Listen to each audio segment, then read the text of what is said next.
Once again, good evening all. So, എങ്ങനെ ഉണ്ടായിരുന്നു secretariat അസിസ്റ്റന്റിന്റെ പ്രിലിംസ് എക്സാമിനേഷൻ സ്റ്റേജ് 1 and 2? മാർക്കൊക്കെ എത്രയാണ് കിട്ടിയെന്നൊക്കെ ഉള്ളതൊന്ന് കമന്റ് ചെയ്യാമെന്നുണ്ടെങ്കിൽ ഹാപ്പി ആയിരുന്നേനെ. ആദ്യത്തെ കുറച്ച് ഫ്യൂ മിനിറ്റ്സ് നമ്മളൊന്ന് വെയിറ്റ് ചെയ്യാണ്, കുറച്ച് പേര് കൂടെ വരുന്നുണ്ട്, അപ്പം ആ ഒരു ഇന്ററാക്ഷൻ ആയിക്കോളാം എന്ന് വിചാരിച്ചിട്ടാണ്. So if it's possible you can comment your marks here. കേൾക്കുന്നില്ലേ? എല്ലാവർക്കും ഓഡിബിൾ അല്ലേ? ഓക്കെ, മാർക്ക് പറയാനുള്ള മടിയായിരിക്കും. ഫസ്റ്റ് സ്റ്റേജ് ടഫ് ആയിരുന്നു. 48 marks. Yeah, it's good. 48 marks good. കുഴപ്പമില്ല. 48 നോർമലൈസേഷൻ ഒക്കെ കടന്ന് 50ക്ക് പുറത്ത് പോകും, കുഴപ്പമില്ല. സെക്കൻഡ് ഫേസ് എക്സാമിനേഷൻ എഴുതിയ എത്ര പേരുണ്ടായിരുന്നു? സെക്കൻഡ് സ്റ്റേജ് ഒന്ന് റേസ് ചെയ്യാവും. സെക്കൻഡ് സ്റ്റേജ് എങ്ങനെ ഉണ്ടായിരുന്നു എക്സാം? അവർ സമയമൊന്നും ശരിയായിട്ട് കിട്ടിയില്ല. മാത്സ് ഒക്കെ നല്ല പഠിച്ചിട്ടാ പോയെ. അപ്പൊ അവിടെ പോയപ്പോ മാത്സ് ഒന്നും ചെയ്യാൻ പറ്റിയില്ല. മാത്സിൽ ഒരു 2-3 ചോദ്യങ്ങൾ കുറച്ച് രണ്ട് ക്വസ്റ്റ്യൻ ആൻസർ ആദ്യം തെറ്റ് തന്നെ ചെയ്തത്. അപ്പൊ 2 ക്വസ്റ്റ്യൻ ആൻസറും ശരിയായിട്ട് കൊടുത്തിട്ടില്ലായിരുന്നു. 2 ഡിലീഷൻ ഉണ്ടാവും. ശരി, കോൺസെൻട്രേറ്റ് ചെയ്ത് പഠിച്ചവർക്ക് അതൊരു ബുദ്ധിമുട്ടായി. Okay okay okay okay okay okay. എത്ര മാർക്കാണ് പ്രൊഫഷണൽ വെച്ചിട്ടുള്ളത്? അത് ഒരു 40. നമുക്ക് വെയിറ്റ് ചെയ്ത് നോക്കാം. Okay, so phase 1 54. Yeah, very good mark, very good mark. First ഫേസിൽ 57 out of 95. Good mark, good mark. Okay, so അതുപോലെ തന്നെ പേപ്പർ 2വിൻ്റെ മെയിൻസ് എക്സാമിനേഷൻ്റെ പ്രിപ്പറേഷനിൽ പേപ്പർ 2 ക്ലാസ്സുകൾ ഓൾറെഡി ആപ്ലിക്കേഷനിലൂടെ കണ്ട് തുടങ്ങിയവരുണ്ടോ ഈ കൂട്ടത്തിൽ? ഒന്ന് തമ്പ് ചെയ്താൽ മതി, അല്ലെങ്കിൽ ഹാൻഡ് റൈസ് ചെയ്താൽ മതി. ഉണ്ട്. ഓക്കെ, ഫസ്റ്റ് ഫേസിൽ 45 മെയിൻ സാധ്യത ഉണ്ടോ എന്നുള്ളത്. സെക്കൻഡ് ഫേസ് എളുപ്പമായതുകൊണ്ടും 95-ലല്ലേ ഇത് വരുന്നത്, അപ്പോൾ ഒരു നോർമലൈസേഷൻ എന്തായാലും ഉണ്ടാവും. ഒരു 46+ ആണ് നമ്മളുടെ കട്ട് ഓഫ്. സാധ്യതയുണ്ട്. നമുക്ക് എന്തായാലും ഇനിയിപ്പോൾ വെയിറ്റ് ചെയ്ത് നോക്കാം. 2 ഫേസിലും 2 ടൈപ്പ് ഓഫ് എക്സാമിനേഷൻ ആയതുകൊണ്ട് തന്നെ ഫസ്റ്റിലൊരു 46+ഉം സെക്കൻഡിലൊരു 50-യും അതാണ് എക്സ്പെക്ട് ചെയ്യുന്നത്. 50 എബോ ഉള്ളവർക്ക് പഠിച്ചു തുടങ്ങാമെന്നുള്ളതാണ്. ഓക്കെ, സോ നമുക്ക് സ്റ്റാർട്ട് ചെയ്യാം. എന്തായാലും നമുക്കതൊക്കെ ഡിസ്കസ് ചെയ്യാം. ഈ ഒരു വെബിനാറിൽ നമ്മൾ അതാണ് ഡിസ്കസ് ചെയ്യുന്നത്. എങ്ങനെ ആയിരിക്കാം നമുക്ക് റിസൾട്ട് വരുന്നത്? റിസൾട്ട് വരും. ഓക്കെ, ജൂലൈയിൽ തന്നെ വരാൻ സാധ്യതയുണ്ട്. ഓക്കെ, നമുക്ക് എങ്ങനെയായിരിക്കണം മെയിൻസ് എക്സാമിനേഷന് വേണ്ടി പ്രിപ്പയർ ചെയ്യേണ്ടത്? പുതിയ പാറ്റേണിലാണ് മെയിൻസ് എക്സാമിനേഷൻ വരുന്നത്. കഴിഞ്ഞ വർഷം LSG എക്സാമിനേഷന് വേണ്ടിയിട്ട് നമുക്ക് ഒരു 2 പേപ്പറുകളും, സെക്കൻഡ് പേപ്പർ എന്ന് പറയുന്നത് എൻറ്റയർലി ഡിഫറെൻറ്റ് ടോപ്പിക്കുകളും ഒക്കെ ആയിട്ടായിരുന്നു വന്നിരുന്നത്. അപ്പം ഇത്തവണ സെക്രട്ടേറിയറ്റ് അസിസ്റ്റന്റിലേക്ക് വരുമ്പോഴും അതേപോലെ തന്നെയാണ്. മെയിൻസ് എക്സാമിനേഷനിലേക്ക് വരുമ്പം 2 പേപ്പറുകൾ വരുന്നു. ഫസ്റ്റ് പേപ്പർ നമുക്ക് പരിചയമുള്ള കോമൺ പ്രിലിംസിൽ കണ്ട് പരിചയമുള്ളതാണ്. മാർക്ക് ഡിസ്ട്രിബ്യൂഷനിലുള്ള ഡിഫറൻസ് മാത്രമേ ഉള്ളൂ. സെക്കൻഡ് പേപ്പറിലേക്ക് വരുമ്പം LSG എക്സാമിനേഷനെ പോലെയല്ല, കുറച്ചുകൂടി എളുപ്പമുള്ള ഒരു പേപ്പറാണ് സെക്കൻഡ് പേപ്പറായിട്ട് വന്നിട്ടുള്ളത്. അപ്പോൾ അതിലെ ടോപ്പിക്കുകൾ എങ്ങനെയൊക്കെയാണ് വരുന്നത്? പിന്നെ MCQ ടൈപ്പ് ആണല്ലോ എക്സാമിനേഷൻ, അതുകൊണ്ട് തന്നെ എക്സാം ടൈപ്പും പാറ്റേണിലും ഒന്നും വ്യത്യാസം വരുന്നില്ല. പക്ഷെ ആ സബ്ജക്റ്റുകൾ നമ്മൾ എങ്ങനെയായിരിക്കണം പ്രിപ്പയർ ചെയ്യേണ്ടത്? അതേപോലെ ഫസ്റ്റ് പേപ്പറിനകത്തും മാർക്ക് ഡിസ്ട്രിബ്യൂഷൻ ഡിഫറൻ്റ് ആയതുകൊണ്ട് ഏത് സബ്ജക്റ്റുകൾക്ക് ഇമ്പോർട്ടൻസ് കൊടുക്കേണ്ടി വരും തുടങ്ങിയ കാര്യങ്ങളാണ് നമ്മൾ ഇവിടെ ഡിസ്കസ് ചെയ്യുന്നത്.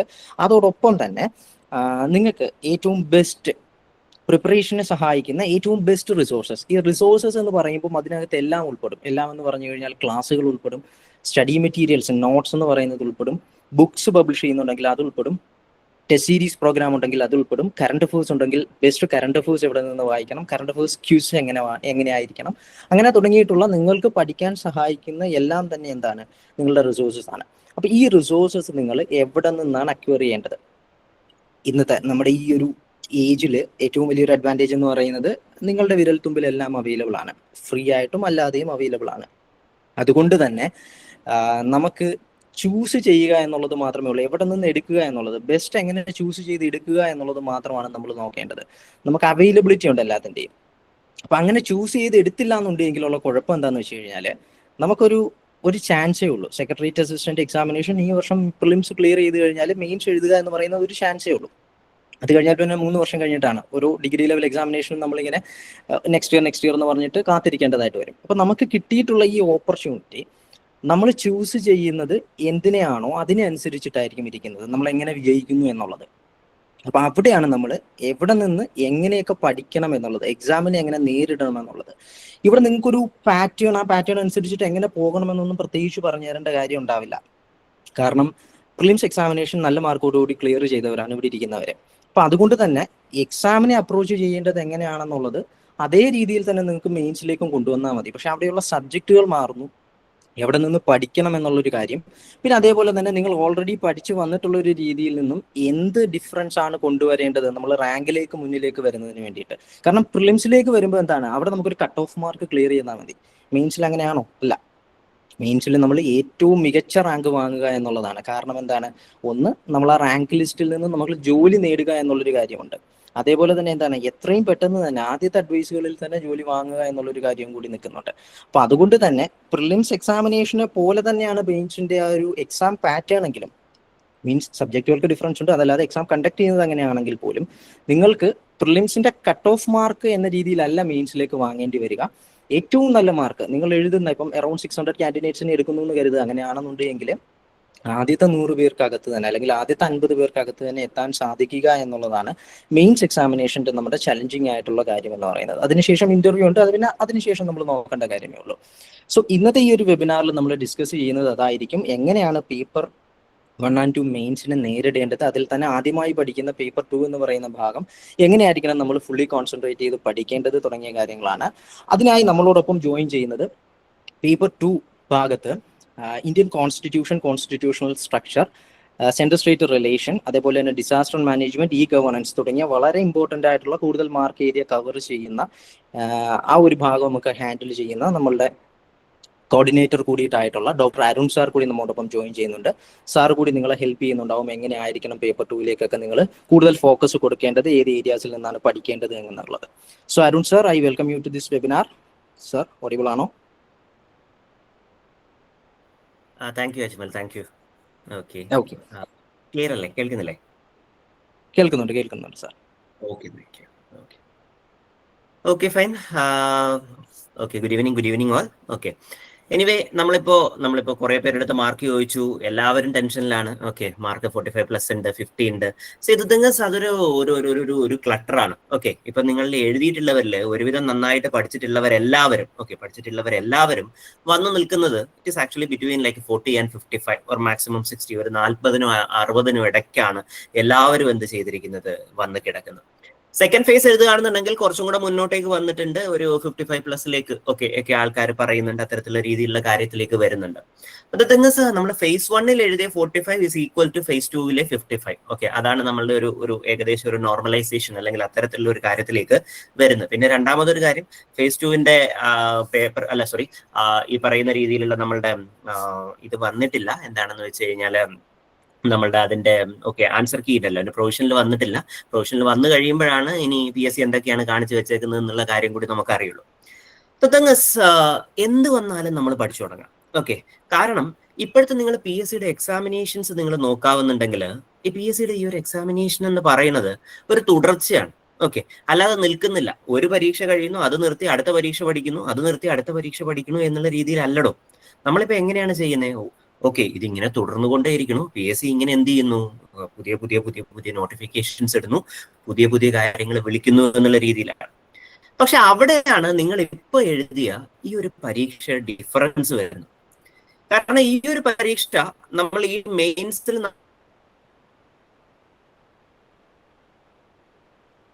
നമ്മൾ ക്രാക്ക് ചെയ്തിട്ടില്ല എന്നുണ്ടെങ്കിൽ ആക്ച്വലി എന്ത് ചെയ്യേണ്ടി വരും? It will take nearly 3.5 years, 3.5 വർഷമെങ്കിലും കഴിഞ്ഞിട്ടേ നമുക്ക് എന്ത് ചെയ്യാൻ പറ്റുള്ളൂ, വീണ്ടും ഇതിന്റെ ഒരു അവസരം നമുക്ക് കിട്ടുള്ളൂ എന്നുള്ളതാണ് കുഴപ്പം. സോ അതുകൊണ്ട് തന്നെ നമ്മൾ എന്ത് ചെയ്യണം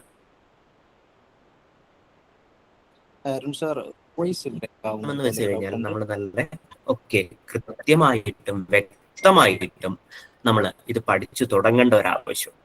ഇതെന്ന് പഠിച്ചു തുടങ്ങണം എന്ന് ചോദിച്ചു കഴിഞ്ഞാൽ ഇതിപ്പോ പഠിച്ചു തുടങ്ങണം. ഓക്കെ, ഇന്നേ ദിവസം തൊട്ട് നമ്മൾ പഠിച്ചു തുടങ്ങണം എന്നുള്ളതാണ് ഇതിന്റെ ഒരു പോയിന്റ്. അജ്മൽ സർ, നമ്മളുടെ ആ സിലബസ് ഒന്ന് ഇടുമോ? GS പേപ്പർ 2-ന്റെ ആ ഒരു സിലബസ് പറഞ്ഞു. വോയിസ് ബ്രേക്ക് ആവുന്നുണ്ടോ? കേൾക്കാമോ? ഹലോ, കേൾക്കാമോ? ബാക്കിയുള്ളവർക്ക് കേൾക്കാമോ? അത് വോയിസ് ബ്രേക്ക് ആവുന്നുണ്ടോ? ശരിയായി. സാർ ഓഡിബിൾ ആണോ? അതെ അതെ ഓഡിബിൾ ആണ്.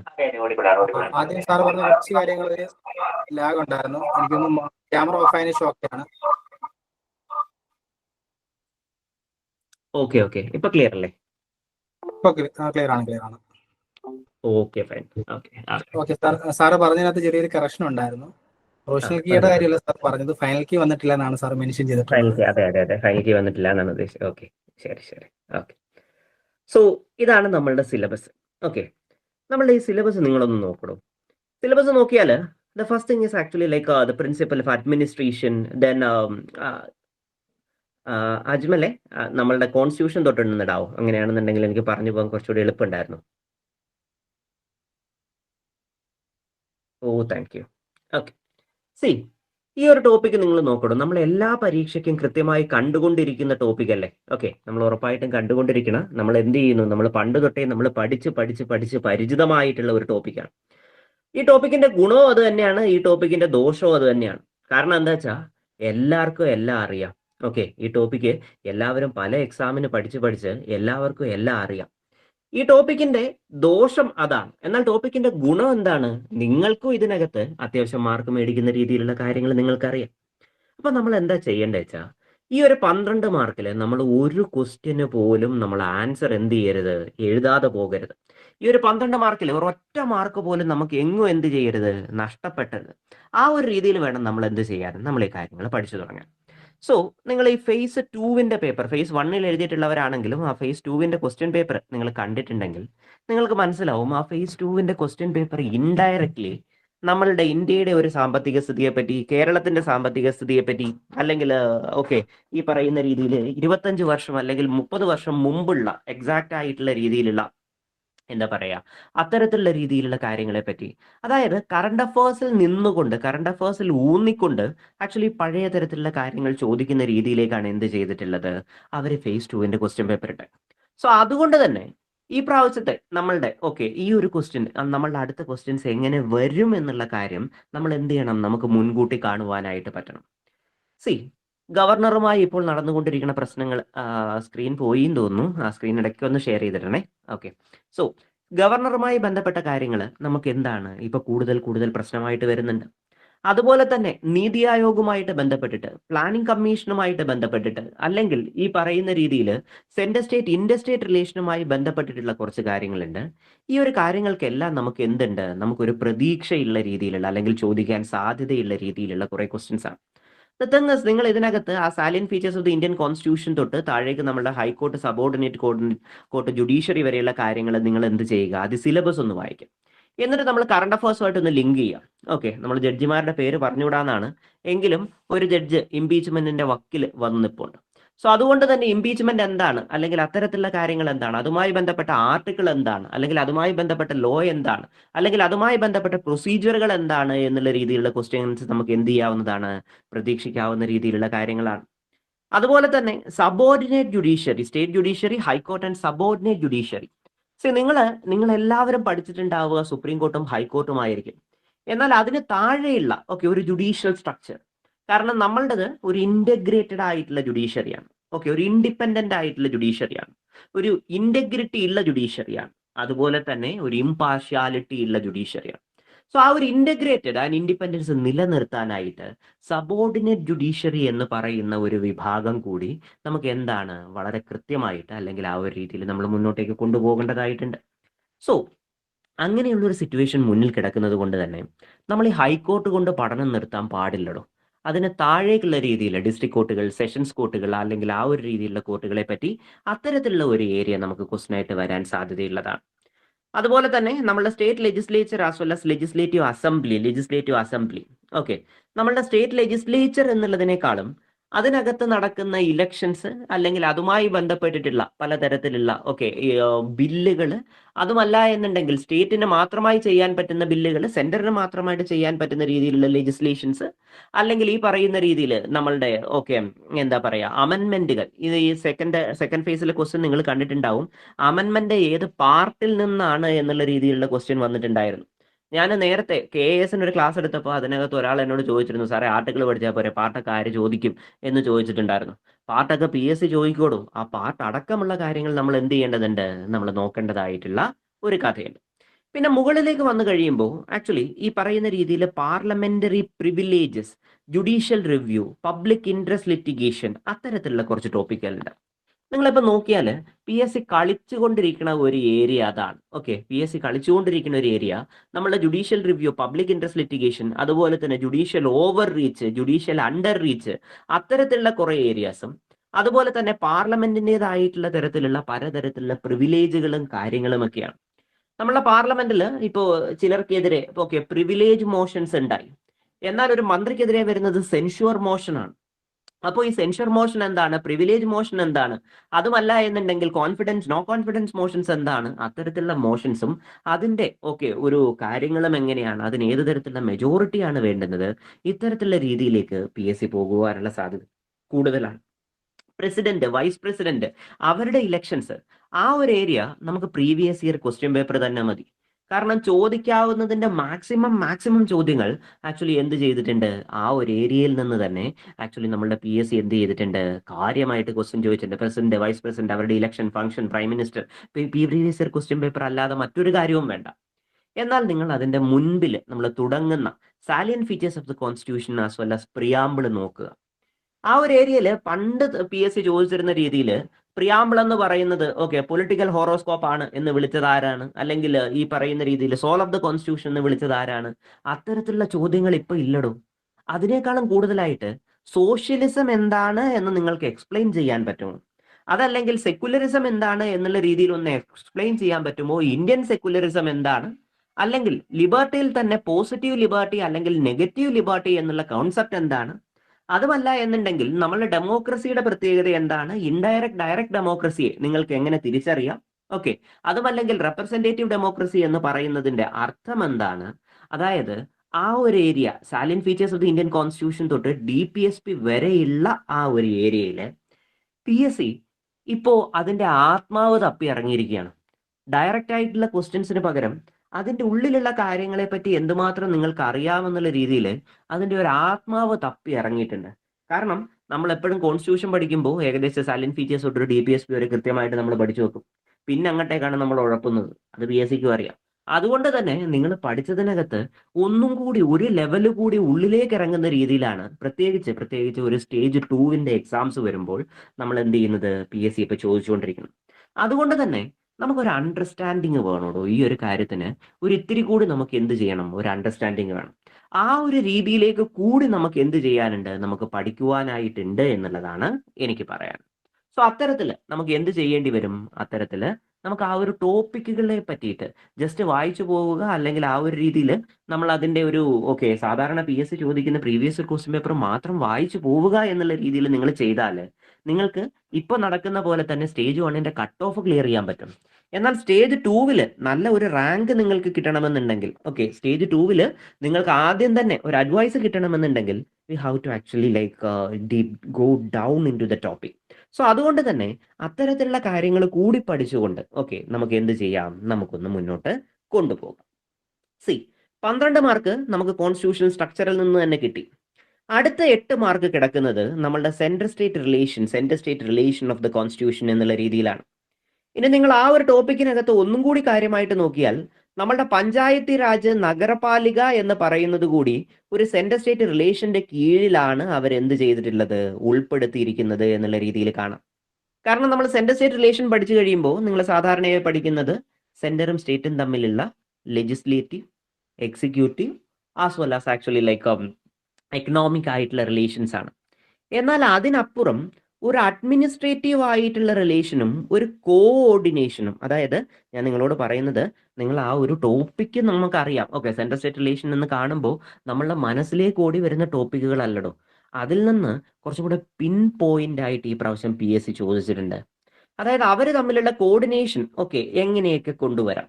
കാരണം നമ്മളുടെ സിവിൽ സർവൻസ് എന്ന് പറയുന്ന, അല്ലെങ്കിൽ IAS IPS എന്ന് പറയുന്നതും, അല്ലെങ്കിൽ അത്തരത്തിലുള്ള കാര്യങ്ങൾ എന്ന് പറയുന്നതും, ഓൾ ഇന്ത്യ സർവീസ് എന്ന് പറയുന്നതും സെന്ററും സ്റ്റേറ്റിന്റെയും കോർഡിനേഷൻ കൊണ്ടുവരാനായിട്ടുള്ളതാണ്. ഗവർണർ എന്ന് പറയുന്ന പൊസിഷൻ സെന്ററും സ്റ്റേറ്റിന്റെയും കോർഡിനേഷൻ കൊണ്ടുവരാനായിട്ട് ഉള്ളതാണ്. അതുപോലെ തന്നെ NITI Aayog, finance commission, okay, അല്ലെങ്കിൽ interstate river water dispute tribunal, okay, article ഏതാണെന്ന് മനസ്സിലൊന്ന് ഓർക്കാമോ? ഓക്കെ, അതല്ലെങ്കിൽ ഈ പറയുന്ന രീതിയിൽ നമ്മളുടെ ഇൻഡർസ്റ്റേറ്റ് കൗൺസിൽ, ഓക്കെ, അത്തരത്തില് നമ്മൾ പെട്ടെന്ന് എന്ത് ചെയ്യുന്നു, ഒരു വട്ടം വായിച്ച് വിട്ടു പോകുന്ന രീതിയിലുള്ള കുറച്ച് തരത്തിലുള്ള ഏരിയയിൽ എന്ത് ചെയ്യുന്നുണ്ട്, ഈ പ്രാവശ്യം PSC കാര്യമായിട്ട് തന്നെ ശ്രദ്ധിച്ചിട്ടുണ്ട്. Then types of emergency, ground procedure, duration and effect as well as അമെൻമെന്റ് ഓഫ് ദി കോൺസ്റ്റിറ്റ്യൂഷൻ, രണ്ട് ടോപ്പിക് ആയിട്ട് പറഞ്ഞിട്ടുണ്ട്. ഉറപ്പായിട്ടും എമർജൻസി എന്നൊരു ക്വസ്റ്റൻ ഉണ്ട്. കാര്യം എമർജൻസിയുടെ 50ാം വാർഷികമാണ്, നമ്മൾ പത്രത്തിൽ കൃത്യമായിട്ട് വായിച്ചുകൊണ്ടിരിക്കുകയാണ്. ഓക്കെ, സോ അതുകൊണ്ട് എമർജൻസിയുടെ 50ാം വാർഷികം ആയതുകൊണ്ട് തന്നെ അവരതിൽ നിന്ന് കാര്യങ്ങൾ ചോദിക്കാം. ഫോർ എക്സാമ്പിൾ, ഇപ്പോൾ ഒരു സ്റ്റേറ്റ്മെന്റ് തരുന്നു, ആർട്ടിക്കിൾ 20-21 എമർജൻസി വരുമ്പോൾ നിങ്ങൾക്ക് കട്ടയിൽ ചെയ്യാൻ കഴിയുകയില്ല. ഓക്കെ, കട്ടയിൽ ചെയ്യാൻ കഴിയാത്ത 2 ആർട്ടിക്കിളാണ് 20-21. നിങ്ങൾ ശരിവെക്കുന്നു. രണ്ടാമത്തെ ക്വസ്റ്റ്യൻ ചോദിക്കുന്നു, ആർട്ടിക്കിൾ 19 നിങ്ങൾക്ക് സൈലന്റ് ആക്കാൻ പറ്റുന്നത്, അല്ലെങ്കിൽ നിങ്ങൾക്ക് ഓക്കെ എന്ത് ചെയ്യാൻ പറ്റുന്ന, കേർട്ടേൽ ചെയ്യാൻ പറ്റുന്നത് ഒരു എക്സ്റ്റേണൽ എമർജൻസി വരുമ്പോഴാണ്. ഓക്കെ, അപ്പൊ നിങ്ങൾക്ക് ഡൗട്ടായി, എക്സ്റ്റേണൽ എമർജൻസി വരുമ്പോഴാണോ അതോ ഇന്റേണൽ എമർജൻസി വരുമ്പോഴാണോ, അതോ സാധാരണ ഇതൊന്നും രണ്ടും അല്ലാതെ ഏത് എമർജൻസി വന്നാലും 19 എടുത്തു കളയാൻ പറ്റുമോ? ഈ ഒരു രീതിയിൽ നമുക്ക് അതിനകത്ത് അണ്ടർസ്റ്റാൻഡിങ്ങിലേക്ക് പോകേണ്ട രീതിയിലുള്ള കാര്യമുണ്ട്. അല്ലെങ്കിൽ ഈച്ചര വാര്യർ, അദ്ദേഹത്തിന്റെ മകന് ഓക്കെ നീതി കിട്ടുവാനായിട്ട് അദ്ദേഹത്തിന് അന്ന് ഈ പറയുന്ന രീതിയിൽ ഒരു റിട്ട് കൊടുക്കുവാൻ അല്ലെങ്കിൽ ഹേബിയസ് കോർപ്പസ് കൊടുക്കുവാൻ പറ്റാതായത് ഏത് ആർട്ടിക്കിളാണ് അദ്ദേഹത്തിന് അങ്ങനെ ഈ പറയുന്ന രീതിയിൽ സുപ്രീം കോർട്ടിലേക്ക് അല്ലെങ്കിൽ ഹൈക്കോർട്ടിലേക്ക് പോകുന്നത് തടഞ്ഞത് എന്നുള്ള രീതിയിൽ എന്ത് ചെയ്യേണ്ടി വരും, നമുക്ക് മനസ്സിലാക്കേണ്ടി വരും. സോ ആ ഒരു രീതിയിൽ ജസ്റ്റ് നമ്മളുടെ കയ്യിലുള്ള പഴയ ബുക്കുകൾ, നിങ്ങൾ ഈ ബുക്കുകൾ വാങ്ങുമ്പോഴും നിങ്ങൾ ബുക്കുകൾ വാങ്ങേണ്ട ഒരു കാര്യമുണ്ടല്ലോ. നിങ്ങളിപ്പോൾ ഏതെങ്കിലും ഒരു ബുക്ക് നിങ്ങൾ വാങ്ങാനായിട്ട് പോകുന്നു എന്ന് വിചാരിക്കുക. ഓക്കെ, ഇത് പഠിക്കാൻ വേണ്ടി റാങ്ക് ഫയൽ, ആ റാങ്ക് ഫയൽ മേടിക്കാൻ പോകുമ്പോൾ അവരുടെ അടുത്ത് തന്നെ ചോദിക്കുക, ഇതിന്റെ തൊട്ട് മുമ്പത്തെ എഡിഷൻ ഉണ്ടോ എന്ന് ചോദിക്കുക. എന്നിട്ട് രണ്ടും കൂടെ നിങ്ങളൊന്ന് മറിച്ചു നോക്കുക. മിക്കവാറുമുള്ള PSC പഠിക്കാനായിട്ട് നിങ്ങൾ യൂസ് ചെയ്യുന്ന ബുക്കുകളിൽ പുറംചട്ടയ്ക്ക് മാത്രമേ വ്യത്യാസമുള്ളൂ. ഓക്കെ, ആദ്യം പ്രിന്റ് ചെയ്ത വർഷം തന്നെയാണ് എഴുതിയിരിക്കുന്നത്, ഒരു റീപ്രിന്റ് പോലും ഉണ്ടാവാറില്ല. KS-ന്റെ പല ബുക്കുകൾ കണ്ടതുകൊണ്ടാണ് ഞാനിത് പറയണത്. ആ ഒരു രീതിയിൽ 2019-ലും 2020-ലും കൊണ്ടുവന്ന KS-ന്റെ ബുക്കുകൾ അതിന്റെ പുറംചട്ട മാത്രം ഒന്ന് മാറ്റി കളറൊക്കെ ഒന്ന് മാറ്റിയിട്ട് എന്ത് ചെയ്തു, അതേപോലെ തന്നെ ബ്രാൻഡ് ചെയ്ത് വിൽക്കുന്ന ആൾക്കാരുണ്ട്. സോ അത് മതിയാവില്ലടോ, അത് മതിയാവില്ല. കാരണം കോവിഡ് കഴിഞ്ഞതിന് ശേഷം ഏറ്റവും കൂടുതൽ മ്യൂട്ടേറ്റ് ചെയ്ത ഒരു ജീവിയാണ് നമ്മളുടെ കേരള PSC എന്ന് പറയുന്നത്. കേരള PSC വേറെ വേറെ ലെവലിലേക്ക് എന്ത് ചെയ്തുകൊണ്ടിരിക്കുകയാണ്, പോയിക്കൊണ്ടിരിക്കുകയാണ്. സോ അതുകൊണ്ട് തന്നെ അവർ കേരള PSCയെ പിടിക്കണമെന്നുണ്ടെങ്കിൽ നമുക്ക് ഏറ്റവും ലേറ്റസ്റ്റ് ആയിട്ടുള്ള അപ്ഡേറ്റഡ് ആയിട്ടുള്ള രീതിയിലുള്ള മെറ്റീരിയലുകൾ തന്നെ വേണം, ഒരു ഇത്തിരി ഡീറ്റെയിൽഡ് ആയിട്ടുള്ള മെറ്റീരിയൽ തന്നെ വേണം. അതായത് നേരത്തെ നമ്മൾ പഠിക്കുമ്പോൾ കിട്ടുന്ന രീതിയിൽ ഓക്കെ, ബാഹുബലിയുടെ ഭാര്യയുടെ പേരെന്താണ്, കരസേന, നാവികസേന, വ്യോമസേന, ദേവസേന, ഇതിൽ ഏത് സേനയാണെന്ന് ചോദിക്കുന്ന രീതിയിലുള്ള ബുക്കുകൾ പോരടോ. നമുക്ക് ഒരിത്തിരിയും കൂടി എന്ത് ചെയ്യണം, നമുക്ക് ഇത്രയും കൂടി ഒരു സ്റ്റാൻഡേർഡ് രീതിയിലുള്ള അല്ലെങ്കിൽ കുറച്ചും കൂടി ഒരു ഡിസ്ക്രിപ്റ്റീവ് ആയിട്ടുള്ള രീതിയിലുള്ള ബുക്കുകളുടെ ആവശ്യമുണ്ട്. കാരണം PSCയുടെ ഒരു ബുക്ക് വാങ്ങിക്കഴിഞ്ഞു കഴിഞ്ഞാൽ നിങ്ങൾക്ക് എന്ത് ചെയ്യണം, ഈ ഒരു പരീക്ഷയ്ക്ക് മാത്രമല്ല ഇനി വരാൻ പോകുന്ന രീതിയിലുള്ള ഒരു ഡിഗ്രി ലെവലിലുള്ള എല്ലാ പരീക്ഷകളും എഴുതാൻ പറ്റണം. ആ ഒരു രീതിയിലുള്ള ബുക്കുകളിലേക്ക് നിങ്ങൾക്ക് എന്ത് ചെയ്യണം, നിങ്ങൾ കുറച്ചും കൂടി കോൺസെൻട്രേറ്റ് ചെയ്യണം എന്നുള്ള രീതിയിലാണ് എനിക്ക് പറയാം. സോ ദാറ്റ് മീൻസ് ആക്ച്വലി ഈ ഒരു 20 മാർക്ക് ഓക്കെ, നമ്മളുടെ കോൺസ്റ്റിറ്റ്യൂഷനിലെ 12 മാർക്കും സെൻട്രൽ സ്റ്റേറ്റ് റിലേഷനകത്തുള്ള നമ്മളുടെ 8 മാർക്ക് കൂടെ ചേർത്തിട്ട് 20 മാർക്ക് വളരെ ക്രൂഷ്യലുമാണ്. എന്നാൽ നമ്മളൊരു ഇത്തിരി ഒന്ന് മെനക്കെട്ട് കഴിഞ്ഞാൽ നമ്മൾ പഠിക്കാൻ അല്ലെങ്കിൽ നമുക്ക് കിട്ടാവുന്നതാണ്. കാരണം എന്താണെന്ന് വെച്ച് കഴിഞ്ഞാൽ ഇതിന്റെ പകുതി മാർക്കിനുള്ളത് ഓൾറെഡി നിങ്ങൾ പഠിച്ചിട്ടുണ്ട്. ഓൾറെഡി നിങ്ങൾ എന്ത് ചെയ്തിട്ടുണ്ട്, ഇപ്പൊ KS എഴുതിയവർ ഇതിലുണ്ടാവാം, അതുപോലെ തന്നെ ഇപ്പൊ ഇതിന്റെ phase 1 phase 2 എഴുതിയവരുണ്ടാവാം. സോ അതുകൊണ്ട് പകുതി നമ്മൾ പഠിച്ചിട്ടുണ്ട്. ഇനി നമ്മൾ എന്താ ചെയ്യണ്ടേ, അതിന്റെ മുകളിൽ ഒരു സ്ട്രക്ചർ ഉണ്ടാക്കിയാൽ മാത്രം മതിയാകും. അല്ലാതെ നമ്മൾ ഒരുപാട് പേടിക്കേണ്ട രീതിയിലുള്ള കാര്യങ്ങളൊന്നും അതിലേക്ക് വരുന്നില്ല. ഓക്കെ, അജ്മൽ സർ, നമ്മളുടെ അടുത്ത ഒരു ടോപ്പിക് ഇല്ലേ, അതും കൂടി ഒന്ന് ഇടാമോ? ഡിസാസ്റ്റർ മാനേജ്മെന്റ് ഓർ ലൈക്ക് ഈ ഗവേണൻസ് അതുപോലെ ഏതെങ്കിലും. ഓക്കെ, ഡിസാസ്റ്റർ ഇട്ടായിരുന്നു, അതേപോലെ. Okay, thank you. നമ്മളുടെ മോഡ്യൂൾ 8 നോക്കൂ. മോഡ്യൂൾ 8 എന്ന് പറയുന്നത് ഡിസാസ്റ്റർ മാനേജ്മെന്റ് ആണ്. ഒരു മഴ പെയ്താല് എന്താ പ്രശ്നം ഇപ്പൊ കേരളത്തിൽ നടക്കുന്നതെന്ന് നമുക്ക് പറയാൻ പറ്റില്ല. പ്രളയമാണോ, മണ്ണിടിച്ചിലാണോ, റോഡ് ഇടിച്ചിലാണോ, അതോ ഈ പറയുന്ന രീതിയിൽ അർബൻ ഫ്ലഡിങ് ആണോ, അങ്ങനെ എന്താണ് ഇപ്പൊ കേരളത്തിൽ നടക്കുന്നതെന്ന് നമുക്ക് പറയാൻ പറ്റാത്ത രീതിയിലുള്ള ഒരു സിറ്റുവേഷനാണ്. മാത്രമല്ല ഉണ്ടാകുന്ന പല ഡിസാസ്റ്ററും ഒരു ഹൈബ്രിഡ് ഡിസാസ്റ്റർ എന്നുള്ള രീതിയിലേക്ക് മാറി. അതായത് നാച്ചുറൽ ആയിട്ടുള്ള രീതിയിലുള്ള ഡിസാസ്റ്റർ, നമ്മൾ മാൻമെയ്ഡ് ആയിട്ടുള്ള കുറെ കാര്യങ്ങൾ കൊണ്ട്, ആന്ത്രപ്പോജനിക് ആയിട്ടുള്ള കുറെ കാര്യങ്ങൾ കൊണ്ട് രണ്ടും ചേർന്ന് ഒരു ഹൈബ്രിഡ് ആയിട്ടുള്ള രീതിയിലുള്ള ഡിസാസ്റ്ററിലേക്ക്, അത്തരത്തിലുള്ള കാര്യത്തിലേക്ക് നമുക്ക് മാറി. നിങ്ങൾ എനിക്കറിയാം, നിങ്ങൾ ഈ പറയുന്ന രീതിയിലുള്ള ടോപ്പിക്കുകൾ നേരത്തെ പഠിച്ചിട്ടുണ്ടാവും. NDMA, NDRF, DDMA, SDMA അത്തരത്തിലുള്ള കാര്യങ്ങൾ നിങ്ങൾ പഠിച്ചിട്ടുണ്ടാകുമെന്ന് എനിക്കറിയാം. എങ്കിലും നമ്മുടെ പ്രൈം മിനിസ്റ്ററിന്റെ 10 പോയിന്റ് പ്രോഗ്രാം നിങ്ങൾക്കറിയാമോ? ഡിസാസ്റ്റർ മാനേജ്മെന്റിനെ പറ്റി അദ്ദേഹം ഇന്റർനാഷണൽ ലെവലിൽ പറഞ്ഞിരുന്ന 10 പോയിന്റ് പ്രോഗ്രാം, പ്രൈം മിനിസ്റ്ററിന്റെ 10 പോയിന്റ് പ്രോഗ്രാം നിങ്ങൾക്കറിയാം. അതുമല്ല എന്നുണ്ടെങ്കിൽ സസ്റ്റൈനബിൾ ഡെവലപ്മെന്റ് ഗോൾസും ഡിസാസ്റ്റർ മാനേജ്മെന്റും ഒന്നിച്ചു പോകുന്ന രീതിയിലുള്ള ഗോളുകൾ ഏതാണ് എന്നുള്ള കാര്യം നിങ്ങൾക്കറിയാം. ഹൊയോഗോ പ്രോട്ടോകോൾ അല്ലെങ്കിൽ സെൻഡായി ഫ്രെയിംവർക്ക് അല്ലെങ്കിൽ ഈ 2 പ്രോട്ടോകോളുകൾ കൊണ്ട് ഇന്ത്യയിൽ നമ്മൾ ഡിസാസ്റ്റർ മാനേജ്മെന്റിൽ ഉണ്ടായ വ്യത്യാസങ്ങൾ എന്താണ് എന്നുള്ള രീതിയിൽ നിങ്ങൾക്കറിയാമോ?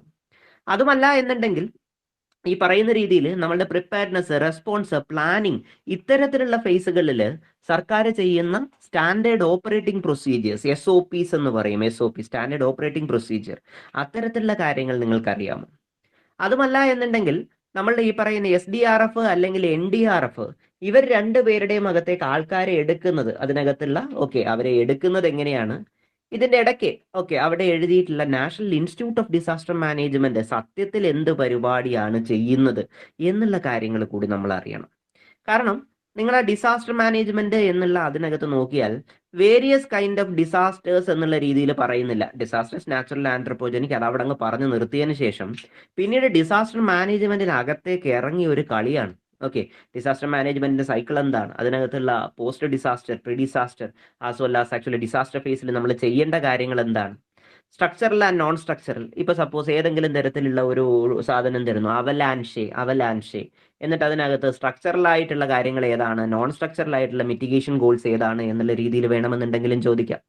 അതല്ല എന്നുണ്ടെങ്കിൽ EOC, എമർജൻസി ഓപ്പറേഷൻ സെന്റേഴ്സും ഇൻസിഡന്റ് കമാൻഡ് പ്രോഗ്രാമും തമ്മിലുള്ള, കമാൻഡ് സിസ്റ്റവും തമ്മിലുള്ള വ്യത്യാസം എന്താണ്, അല്ലെങ്കിൽ അതിനെപ്പറ്റി സ്റ്റേറ്റ്മെന്റുകൾ തന്നിട്ട് ഇത് ഏതാണ് എന്ന് തിരിച്ചറിയാം എന്നുള്ള രീതിയിലുള്ള കാര്യങ്ങൾ എന്ത് ചെയ്യാം, ചോദിക്കാം.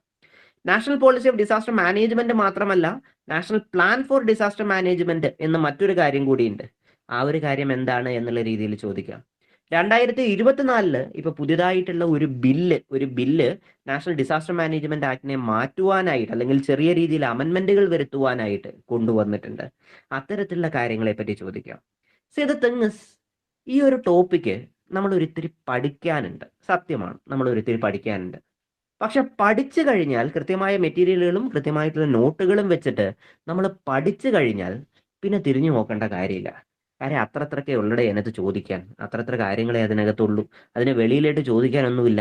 കാര്യം ചോദിക്കാനുള്ള എല്ലാ കാര്യങ്ങളും അവർ എണ്ണമിട്ട് അക്കമിട്ട് എന്ത് ചെയ്തിട്ടുണ്ട്, അവിടെ എഴുതി വെച്ചിട്ടുണ്ട്. സോ ആ ഒരു രീതിയിൽ നോക്കിയാൽ ഈ ഒരു ടോപ്പിക്ക് നിങ്ങൾ അതിനകത്തുള്ള ഓരോ പോയിന്റ് ബൈ പോയിന്റ് ആയിട്ട് പഠിച്ചു വെക്കാമെന്നുണ്ടെങ്കിൽ ആക്ച്വലി അതിനപ്പുറം ഒന്നും PSC ചോദിക്കാനുള്ള കളിയില്ല. പിന്നെ ചിലപ്പോൾ ആകെ ചോദിക്കാൻ പറ്റുന്നത് നമ്മളെ കൊടുക്കണമെന്നുണ്ടെങ്കിൽ ഏതെങ്കിലും ഒരു ഡിസാസ്റ്റർ നടന്ന ഇയറോ അല്ലെങ്കിൽ ഈ പറയുന്ന രീതിയിൽ ഡിസാസ്റ്റർ നടന്ന സ്ഥലമോ അത്തരത്തിലുള്ള കാര്യങ്ങളും കൂടി നമ്മൾ എന്ത് ചെയ്യേണ്ടി വരും, ഒന്ന് കറണ്ട് അഫെയർ ഒന്ന് അപ്ഡേറ്റ് ചെയ്യേണ്ടി വരും. അത് ഒഴിച്ചു നിർത്തിയാൽ ആ ഒരു ടോപ്പിക്ക് നമ്മളുടെ കയ്യിൽ കൃത്യമായിട്ടുള്ള രീതിയിലുള്ള നോട്ടുകളും കൃത്യമായിട്ടുള്ള രീതിയിലുള്ള എന്താ പറയുക അത്തരത്തിലുള്ള രീതിയിലുള്ള ക്ലാസ്സുകളും ഉണ്ട് എന്നുണ്ടെങ്കിൽ നിങ്ങൾക്ക് ഉറപ്പായിട്ടും പഠിച്ച് തീർക്കാൻ പറ്റുന്ന ഒരു ഏരിയയാണ് മോഡ്യൂൾ 8 എന്നുള്ള രീതിയിൽ പറയുന്നത്. Then the last one is actually module 9 അല്ലെങ്കിൽ നമ്മളുടെ ഗവേണൻസ് എന്ന് പറയുന്ന രീതിയിലുള്ള ഒരു ടോപ്പിക്. നോക്കിയാൽ ടോപ്പിക്ക് വളരെ ചെറുതാണ്, പക്ഷെ അതിൽ നിന്ന് 10 മാർക്കാണ് ചോദിക്കുന്നത്. ടോപ്പിക്ക് വളരെ കുറവ്, പക്ഷെ 10 മാർക്കിനുള്ള ടോപ്പിക് ഉണ്ട്. ദാറ്റ് മീൻസ് ഇത് തുടങ്ങുന്നത് നമ്മളുടെ IT ആക്ടിൽ നിന്ന് തന്നെയാണ്. ഇൻഫർമേഷൻ ടെക്നോളജി ആക്ട് 2000 നിന്ന് തന്നെയാണ്. പക്ഷേ ആ 2000 ആക്ട് ഈ പ്രാവശ്യം തന്നെ നമ്മളുടെ എന്ത് ചെയ്തു, നമ്മളുടെ phase 2-നകത്തും phase 1-നകത്തും ക്വസ്റ്റ്യൻ വന്നിട്ട് പോയി. അപ്പൊ ഇനി എന്തായിരിക്കും നമ്മളുടെ മെയിൻസിന് ചോദിക്കുന്നത്? ആക്ച്വലി ഗവേണൻസ് എന്ന് പറയുന്ന ഒരു പ്ലാറ്റ്ഫോമിനെ പറ്റിയിട്ടും ആ ഗവേണൻസുമായി ബന്ധപ്പെട്ടിട്ട് നമ്മളുടെ സെൻട്രൽ ഗവൺമെന്റും സ്റ്റേറ്റ് ഗവൺമെന്റും കൊണ്ടുവന്നിട്ടുള്ള പലതരത്തിലുള്ള ഇനിഷ്യേറ്റീവ്സിനെ പറ്റിയിട്ടും, അതുപോലെ ഇത്തരത്തിലുള്ള ഇനിഷ്യേറ്റീവ്സ് എങ്ങനെയാണ് കറപ്ഷനെ നമുക്ക് മാനേജ് ചെയ്യാൻ അല്ലെങ്കിൽ കറപ്ഷനെ കുറയ്ക്കുവാനായിട്ട് സാധിക്കുന്നുണ്ട് എന്നുള്ള കാര്യവും, അതുപോലെ തന്നെ എങ്ങനെയാണ് ഒരു സിറ്റിസൺ സെൻട്രിക് ആയിട്ടുള്ള രീതിയിലുള്ള ഒരു അഡ്മിനിസ്ട്രേഷൻ അല്ലെങ്കിൽ is of doing business, Kerala government പറയുന്നതാണ് ഈസ് ഓഫ് ഡൂയിങ് ബിസിനസ് എന്നുള്ള രീതിയിലുള്ള കാര്യം, അല്ലെങ്കിൽ സിംഗിൾ വിൻഡോ ക്ലിയറൻസുകൾ, അതുമായി ബന്ധപ്പെട്ടിട്ടുള്ള ആപ്പുകൾ ഏതൊക്കെയാണ്, കേരളം മാത്രമല്ല ഇവർക്ക് ചിലപ്പോൾ വേണമെന്നുണ്ടെങ്കിൽ ബാക്കി ഏതെങ്കിലും 4 സംസ്ഥാനങ്ങൾ തന്നിട്ട് ആ 4 സംസ്ഥാനങ്ങളുടെ ഏറ്റവും പ്രമുഖമായിട്ടുള്ള ഈ ഗവേണൻസ് പ്ലാറ്റ്ഫോമുകൾ അപ്പുറത്തെ സൈഡിൽ തരാം. എന്നിട്ട് മാച്ച് ദ ഫോളോയിങ് ആ ഒരു രീതിയിലേക്ക് എന്ത് ചെയ്യാം, ക്വസ്റ്റ്യൻസ് നമുക്ക് ചോദിച്ച് കൊണ്ടുപോവുകയും ചെയ്യാം. ആ ഒരു രീതിയിൽ നോക്കിയാൽ ഈ ഗവേണൻസ് നമ്മൾ ഇപ്പൊ പഠിച്ചുകൊണ്ടിരിക്കുന്ന അല്ലെങ്കിൽ അത്തരത്തിലുള്ള ഒരു ബേസ് മാത്രമല്ല, ഇതിൽ കുറെ അധികം കറണ്ട് അഫയർ കൈൻഡ് ഓഫ് സാധനങ്ങൾ നമുക്ക് ഇമ്പോർട്ടന്റ് ആയിട്ട് വരുന്നുണ്ട്. And moreover the MIS and DSS, ഓക്കെ, management information system and decision support system, ടെക്നിക്കലാണ്, വളരെ ടെക്നിക്കലാണ്. ആ ഒരു 2 കാര്യങ്ങളും ആൻഡ് എക്സ്പേർട്ട് സിസ്റ്റം ഓൾസോ, ഇത് 3ഉം വളരെ ടെക്നിക്കൽ ആയിട്ടുള്ള രീതിയിലുള്ള കാര്യമാണ്. നിങ്ങളിപ്പോ ഒരു BA മലയാളമാണ് പഠിച്ചത്, അല്ലെങ്കിൽ ഇംഗ്ലീഷാണ് പഠിച്ചത്, അതും അല്ലെങ്കിൽ ബോട്ടണിയാണ്, സുവോളജിയാണ് പഠിച്ചത്. അത്തരത്തിലുള്ള ഒരു കാര്യം പഠിച്ചിട്ട് നമ്മൾ ഇതിനകത്തുള്ള ടെക്നിക്കൽ ആയിട്ടുള്ള കാര്യത്തിലേക്ക് വന്നു കഴിയുമ്പോൾ നമുക്ക് ആദ്യം ഒരു ഇത്തിരി കൺഫ്യൂഷനുകൾ ഉണ്ടാവാം. പക്ഷെ ഒരു ഗുണം എന്താ വെച്ചാൽ നമുക്ക് ഇത്തിരി ടൈം ഉണ്ട്, നമുക്കൊരു ഇത്തിരി ടൈം ഉണ്ട് പഠിക്കാൻ. ഒരുപാട് ടൈം ഇല്ലെങ്കിലും ഒരു ഇത്തിരി ടൈം നമുക്ക് എന്തുണ്ട്, നമ്മളുടെ മുന്നിൽ പഠിക്കുവാനായിട്ടുണ്ട്. അതുകൊണ്ട് തന്നെ ഇതിന് വ്യക്തമായിട്ടുള്ള നോട്ടുകൾ മതി. അതായത് ഇപ്പം നമ്മൾ പറഞ്ഞതിനകത്ത് 2 ടോപ്പിക്ക് ടെക്നിക്കലാണ്, ഡിസാസ്റ്റർ മാനേജ്മെന്റ് അഥവാ ഈ ഗവേണൻസ് ടെക്നിക്കലാണ്. എന്നാൽ അതിനു മുമ്പുള്ള നമ്മളുടെ constitution as well as central state relation ഈ ഒരു ടോപ്പിക്ക് നിങ്ങൾ പകുതി പഠിച്ചു വെച്ചതുമാണ്. അപ്പോൾ എന്താ ചെയ്യേണ്ടതെന്ന് വെച്ച് കഴിഞ്ഞാൽ കൃത്യമായിട്ടുള്ള രീതിയിലുള്ള ഒരു പ്ലാനർ ഉണ്ടാക്കുക. ആ പ്ലാനർ ഉണ്ടാക്കിയതിന് ശേഷം നിങ്ങൾ കൃത്യമായിട്ട് ഓരോരോ ടോപ്പിക്ക് തിരിച്ചു വെച്ച് ഓരോ ദിവസത്തിന് അത് അസൈൻ ചെയ്യുക. അതായത് ഒരു ദിവസം ഈ ഗവേണൻസിന്റെ ഒരു ടോപ്പിക്ക് മാത്രമെന്നല്ല ഞാൻ ഉദ്ദേശിച്ചത്, പല ടോപ്പിക്കിനകത്തുനിന്ന് ഇപ്പോൾ ഒരു ദിവസം നിങ്ങൾ എന്ത് ചെയ്യുന്നു, ഇപ്പൊ നാളത്തെ ദിവസം നിങ്ങൾ ഈ ഗവേണൻസിനകത്ത് ബേസിക് ഒബ്ജക്റ്റീവ് പഠിക്കുന്നു. ഓക്കെ, പൊളിറ്റിക്കകത്ത് നിങ്ങൾ എന്ത് പഠിക്കുന്നു എന്ന് വെച്ചാൽ ഇലക്ഷൻ കമ്മീഷനെ പഠിക്കുന്നു. നിങ്ങൾ എൻവിറോൺമെന്റിനകത്ത് SDG പഠിക്കുന്നു. അങ്ങനെ ഒരു 5, 7, 8 ടോപ്പിക് ഒരു ദിവസത്തേക്ക് അസൈൻ ചെയ്യാം. അസൈൻ ചെയ്തതിന് ശേഷം നിങ്ങൾ കൃത്യമായിട്ട് അതിന്റെ നോട്ട്സും അതിന്റെ വീഡിയോയും എന്ത് ചെയ്യണം, അല്ലെങ്കിൽ അതിന്റെ ഒരു ക്ലാസ്സും നിങ്ങൾക്ക് എന്ത് ചെയ്യണം, നിങ്ങൾക്ക് പറ്റുന്ന സമയത്ത് നിങ്ങൾക്ക് എന്ത് ചെയ്യണം, ആക്സസ് ചെയ്യാൻ പറ്റണം. അതിന് പറ്റുന്ന രീതിയിലാണ് നമ്മളുടെ പ്രിയാമ്പിള്, ഞങ്ങളുടെ ആപ്പ് അതിൽ ഡിസൈൻ ചെയ്തിട്ടുള്ളത്. അതായത് എന്താണ് എന്ന് വെച്ച് കഴിഞ്ഞാൽ ഇതിനകത്ത് വരുന്നവർക്ക്, നമ്മളുടെ ജോയിൻ ചെയ്യുന്നവർക്ക് ഇതിന്റെ പേപ്പർ 2 കംപ്ലീറ്റ്ലി ഫ്രീ ആണ്. പേപ്പർ 2 നമ്മൾ കംപ്ലീറ്റ്ലി ഫ്രീ ആയിട്ടാണ് നമ്മൾ കൊടുക്കുന്നത്. ആ പേപ്പർ 2 നിങ്ങൾ ആപ്പ് ഡൗൺലോഡ് ചെയ്ത് ആപ്പിനകത്ത് കയറി കഴിഞ്ഞാൽ തന്നെ ഇപ്പോൾ ഇതിനകത്തുള്ള ടോപ്പിക്കിൽ ഏകദേശം 65 to 70% ടോപ്പിക്കിന്റെയും വീഡിയോസ് നിങ്ങൾക്ക് അതിൽ കാണുവാനായിട്ട് പറ്റും. ആ വീഡിയോസിന്റെ കീഴിൽ കൃത്യമായിട്ട് അതിന്റെ നോട്ടുകളും നിങ്ങൾക്ക് എന്ത് ചെയ്യും, കാണുവാനായിട്ട് പറ്റും. അതായത് നിങ്ങളൊരു ടൈം ടേബിൾ ഉണ്ടാക്കുന്നുണ്ട് എന്നുണ്ടെങ്കിൽ ആ ടൈം ടേബിൾ ഉണ്ടാക്കി കഴിഞ്ഞതിന് ശേഷം ഇതിന്റെ മെറ്റീരിയലുകൾ എവിടെ കിട്ടും എന്നുള്ള രീതിയിൽ നിങ്ങൾ അലയേണ്ട കാര്യമില്ല. 10 സൈറ്റുകളിൽ നിങ്ങൾ കയറേണ്ട കാര്യമില്ല. ആപ്പിൽ കയറുക, ആപ്പിനകത്ത് ആ ഓരോ തരത്തിലുള്ള മൊഡ്യൂളും നോക്കുക, മൊഡ്യൂളിന്റെ താഴെയുള്ള ടോപ്പിക്ക് നോക്കുക, ടോപ്പിക്കിൽ കൃത്യമായിട്ട് ടോപ്പിക് ഉണ്ടാവും. ആ ഒരു ക്ലാസ് കാണുക, ക്ലാസ്സിന് ശേഷം എന്ത് ചെയ്യുക, ആ നോട്ടുകളും പഠിക്കുക. അത്ര വളരെ സിമ്പിളായിട്ട് എന്നാൽ മെറ്റിക്കുലസ് ആയിട്ടുള്ള രീതിയിലാണ് നമ്മൾ എന്ത് ചെയ്തിട്ടുള്ളത്, നമ്മൾ ഈ ആപ്പ് അവിടെ സെറ്റ് ചെയ്ത് വെച്ചിട്ടുള്ളത്.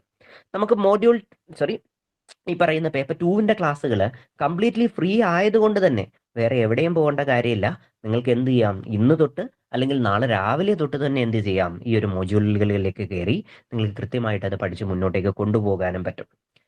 അപ്പൊ ചിലർ ചോദിക്കും, ഇങ്ങനെ ഫ്രീ ആയിട്ട് കൊടുക്കേണ്ട കാര്യം എന്താണ്, അങ്ങനെ ഫ്രീ ആയിട്ട് കൊടുക്കുന്നതിന്റെ പുറകിൽ മറ്റെന്തെങ്കിലും ഉദ്ദേശങ്ങൾ ഉണ്ടാവുകയില്ലേ എന്നുള്ള രീതിയിലുള്ള ചോദ്യങ്ങൾ ഉണ്ടാവും.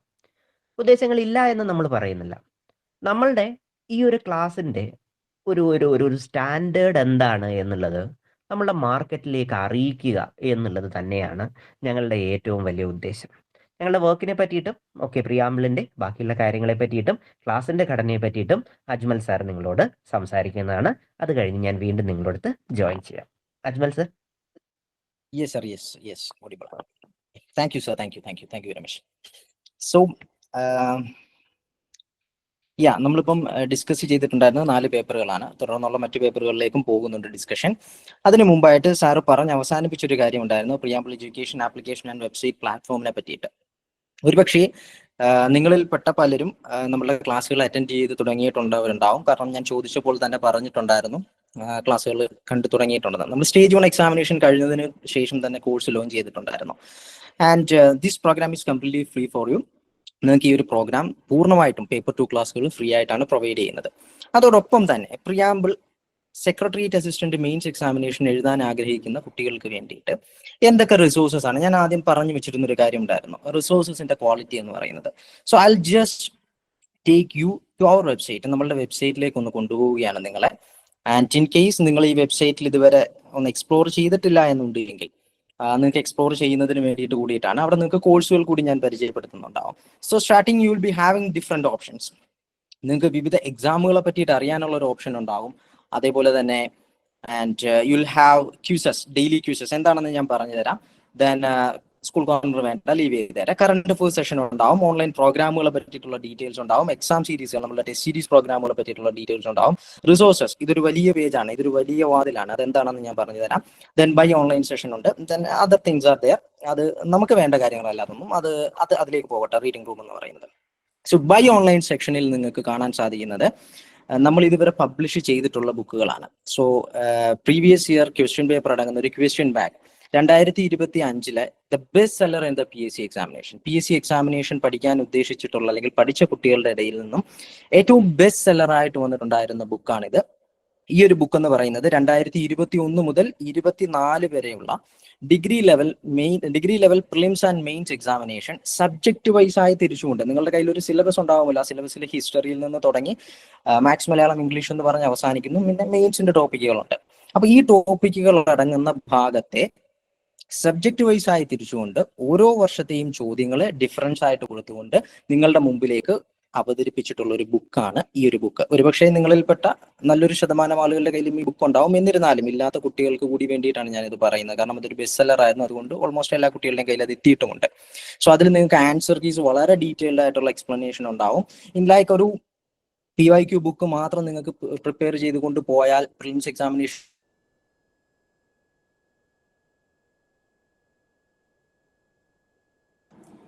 അജ്മൽ സാർ മൈക്ക് മ്യൂട്ട് ആയിട്ടുണ്ട്.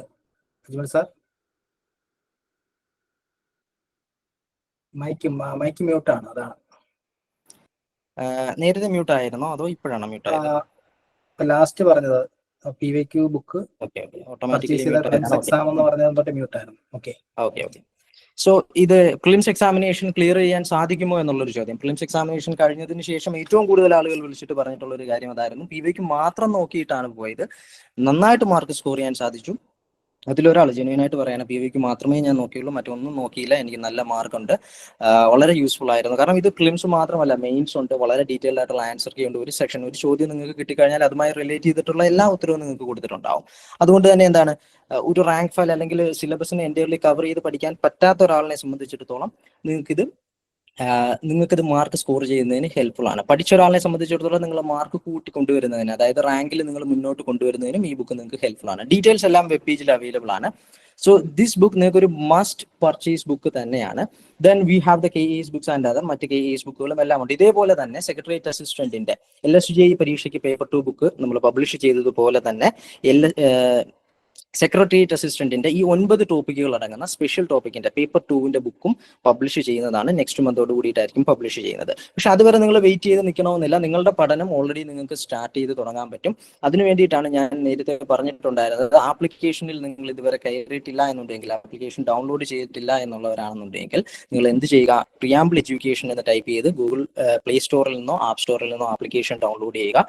ശേഷം ആപ്ലിക്കേഷനിലേക്ക് നിങ്ങൾ കേരള PSC എന്ന് പറയുന്ന ഓപ്ഷൻ ചൂസ് ചെയ്യുകയാണെന്നുണ്ടെങ്കിൽ അവിടെ നിന്നും ഏതൊക്കെ തരത്തിലുള്ള ഓൺലൈൻ പ്രോഗ്രാംസ് ആണോ നമ്മൾ പബ്ലിഷ് ചെയ്തിട്ടുള്ളത് അത് നിങ്ങൾക്ക് അവിടെ അവൈലബിൾ ആയിരിക്കും. So as Arun sir said, completely free ആയിട്ട് സെക്രട്ടേറിയറ്റ് അസിസ്റ്റന്റിന്റെ പേപ്പർ പ്രൊവൈഡ് ചെയ്യുന്നു എന്നുള്ളത്. പേപ്പർ 2 മാത്രമാണ് പ്രൊവൈഡ് ചെയ്യുന്നത്. സോ അവിടെ നിങ്ങൾക്ക് ആ ഒരു സെക്രട്ടേറിയറ്റ് അസിസ്റ്റന്റ് മെയിൻസിന്റെ ഭാഗത്തേക്ക് കയറുകയാണെന്നുണ്ടെങ്കിൽ അവിടെ നിന്ന് നമുക്ക് സബ്ജക്റ്റുകളുടെ ഒരു ലിസ്റ്റ് കാണാൻ സാധിക്കും. അതിനകത്ത് ആഡ് ചെയ്തിട്ടുള്ള ക്ലാസ്സുകൾ കാണാൻ സാധിക്കും. ആൻഡ് റിമെമ്പർ, ഇവിടെ നിന്ന് മുന്നോട്ട് ഞാൻ പോകാത്തത് എന്തുകൊണ്ടാണെന്ന് വെച്ച് കഴിഞ്ഞാൽ ഇത് ഒരു ആപ്ലിക്കേഷൻ ആണ്. ആപ്ലിക്കേഷൻ എന്ന് പറയുമ്പോൾ നമ്മളൊരു മൊബൈൽ വെർഷനിൽ നിന്നേ നമുക്ക് ആക്സസ് ചെയ്യാൻ സാധിക്കുകയുള്ളൂ. അപ്പോൾ ആ മൊബൈൽ വെർഷനിൽ നിന്ന് ഞാൻ കയറിയിട്ട് ബാക്കിയുള്ള കാര്യങ്ങൾ കാണിച്ചു തരാം. സോ ഇങ്ങനെയായിരിക്കും അവിടെ ക്ലാസ്സുകളെല്ലാം ലിസ്റ്റ് ചെയ്തിട്ടുണ്ടാവുന്നത്. ഇത് നിങ്ങൾക്ക് ഇനി വരാൻ പോകുന്ന സംശയം എന്ന് പറയുന്നത്, അതായത് ഈ കോഴ്സിൽ നിലവിൽ 500+ സ്റ്റുഡൻസ് അഡ്മിറ്റ് ചെയ്യുകയും അവർ കണ്ടു തുടങ്ങുകയും ചെയ്തിട്ടുള്ളതാണ്. അതായത് നിങ്ങളിൽപ്പെട്ട പലരും അതിലുണ്ടാകും. അതല്ലാതെ കേരളത്തിലെ സെക്രട്ടേറിയറ്റ് അസിസ്റ്റന്റ് പേപ്പർ 2 ക്ലാസ്സുകൾ സ്റ്റേജ് 1 എക്സാമിനേഷൻ കഴിഞ്ഞതിന് ശേഷം ജോയിൻ ചെയ്ത് കണ്ടു തുടങ്ങിയ ഒരു 500+ കാൻഡിഡേറ്റ്സ് ഉണ്ട്. അപ്പൊ അവരിലേക്ക് നിങ്ങൾ കൂടി ജോയിൻ ചെയ്യുക. ആൻഡ് അവർക്ക് നിന്നും വന്നൊരു സംശയം എന്തായിരുന്നു എന്ന് വെച്ച് കഴിഞ്ഞാല്, സർ ഇത് ഒരു മാസം കഴിഞ്ഞതിന് ശേഷം നിങ്ങളിത് പെയ്ഡ് ആക്കുകയില്ലേ, അല്ലെന്നുണ്ടെങ്കിൽ ഒരു 1 വീക്ക് ഡെമോ അല്ലേ നിങ്ങൾ ഉദ്ദേശിക്കുന്നത്? സർ ഇതിന് ഫീസ് ഉണ്ടാവുകയില്ലേ? സർ ഫീസ് ഉണ്ടെങ്കിൽ അതൊന്ന് നേരത്തെ പറയണേ. അങ്ങനെയാണല്ലോ സാർ ഉണ്ടാവുന്നത്. 1 വീക്ക് ഒരു 1 മന്ത് ക്ലാസ് ഞങ്ങൾക്ക് തരുന്നു, അല്ലെങ്കിൽ ഒരു 3 സബ്ജക്റ്റിന്റെ ക്ലാസ് ഞങ്ങൾക്ക് തരുന്നു, ബാക്കി ക്ലാസ്സുകൾ ഉണ്ടാകുമോ എന്നുള്ള കാര്യം. ഈ ക്ലാസ്സിൽ നിങ്ങൾക്ക് ജോയിൻ ചെയ്യുമ്പോൾ തന്നെ കാണാൻ സാധിക്കുന്നത് ജൂൺ 1 തീയതി മുതൽ നവംബർ 30 വരെയാണ് ഈ കോഴ്സിന്റെ ഡ്യൂറേഷൻ എന്ന് പറയുന്നത്. ആ ഡ്യൂറേഷൻ പീരീഡ് അത്രയും കംപ്ലീറ്റ് ആകുന്നിടം വരെ നിങ്ങൾക്ക് ഈ കോഴ്സ് ഫ്രീ ആയിട്ട് ആക്സസ് ചെയ്യാവുന്നതാണ്. അതായത് സെപ്റ്റംബർ 28 എക്സാം കഴിയുന്നു, അതിനുശേഷം 2 മാസം കൂടി എക്സ്റ്റെൻഡ് ചെയ്ത് തരുന്നുണ്ട്. ആ സമയത്ത് നിങ്ങൾക്ക് ഇന്റർവ്യൂ പ്രിപ്പറേഷന്റെ ഭാഗമായിട്ട് സബ്ജക്റ്റുകളൊക്കെ നോക്കണമെന്നുണ്ടെങ്കിലും പഠിക്കണമെന്നുണ്ടെങ്കിലും എന്ന കാര്യത്താലാണ് അത്ര കൂടി എക്സ്റ്റെൻഡ് ചെയ്ത് തന്നിട്ടുള്ളത്. ആൻഡ് അതിന്റെ വലിയൊരു റീസൺ നിങ്ങളിലേക്ക് ഈ ക്ലാസ്സുകൾ എത്തിക്കുക എന്നുള്ളത്. അതേപോലെ തന്നെ preamble education application and this platform launch ചെയ്തതിന് ശേഷമുള്ള ആദ്യത്തെ പ്രോഗ്രാം ആയിട്ടായിരുന്നു സെക്രട്ടേറിയറ്റ് അസിസ്റ്റന്റ് മെയിൻസ് പ്രോഗ്രാമിനെ ഡിസൈൻ ചെയ്തത്. അതുകൊണ്ടാണ് കേരളത്തിലുള്ള എല്ലാ ആസ്പിറൻസിനും നല്ലൊരു ഓപ്പർച്യൂണിറ്റി മിസ്സാവണ്ട എന്ന് കരുതിക്കൊണ്ട് തന്നെയാണ് ഈ ക്ലാസ് നിങ്ങൾക്ക് ഫ്രീ ആയിട്ട് പ്രൊവൈഡ് ചെയ്തിട്ടുള്ളത്. ഇനി കോഴ്സിന്റെ മറ്റു കാര്യങ്ങളിലേക്ക് വരികയാണെന്നുണ്ടെങ്കിൽ ക്ലാസ്സുകളോടൊപ്പം തന്നെ നിങ്ങൾക്ക് ക്ലാസ് നോട്ട്സും പ്രൊവൈഡ് ചെയ്യുന്നതാണ്. അതോടൊപ്പം ഓരോ നോട്ടിനെയും ബേസ് ചെയ്തുകൊണ്ടുള്ള ടെസ്റ്റ് പ്രോഗ്രാമുകൾ കൂടി ഉണ്ടാകുന്നതാണ്. അതിന് വേണ്ടിയിട്ട് ഞാൻ ആപ്ലിക്കേഷൻ ഒന്ന് ഷെയർ ചെയ്ത് കാണിച്ചു തരാം, അതിൽ എങ്ങനെയായിരിക്കാം എന്നുള്ളതാണ്.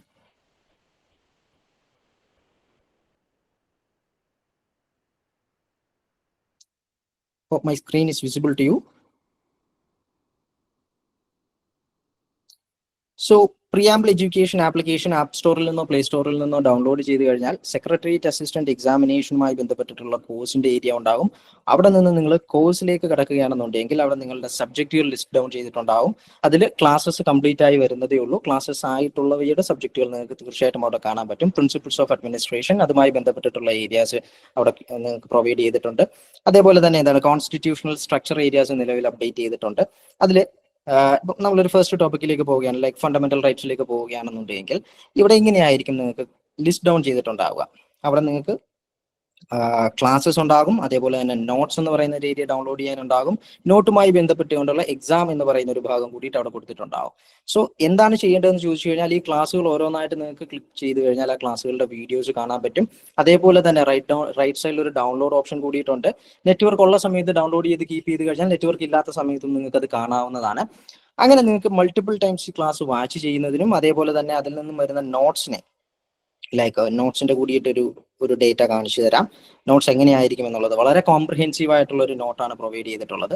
കോൺസ്റ്റിറ്റ്യൂഷനുമായി ബന്ധപ്പെട്ടിട്ട് നിങ്ങൾക്ക് വേണ്ട ഇതൊരു സ്ലൈഡിന്റെ ഒരു PDF വേർഷൻ അല്ല പ്രൊവൈഡ് ചെയ്യുന്നത്, റാദർ സെപ്പറേറ്റ് ആയിക്കൊണ്ട് തന്നെ നോട്ട്സ് വളരെ പ്രിസൈസ് ആയിട്ടായിരിക്കും പ്രിപ്പയർ ചെയ്തിട്ടുണ്ടാവുക.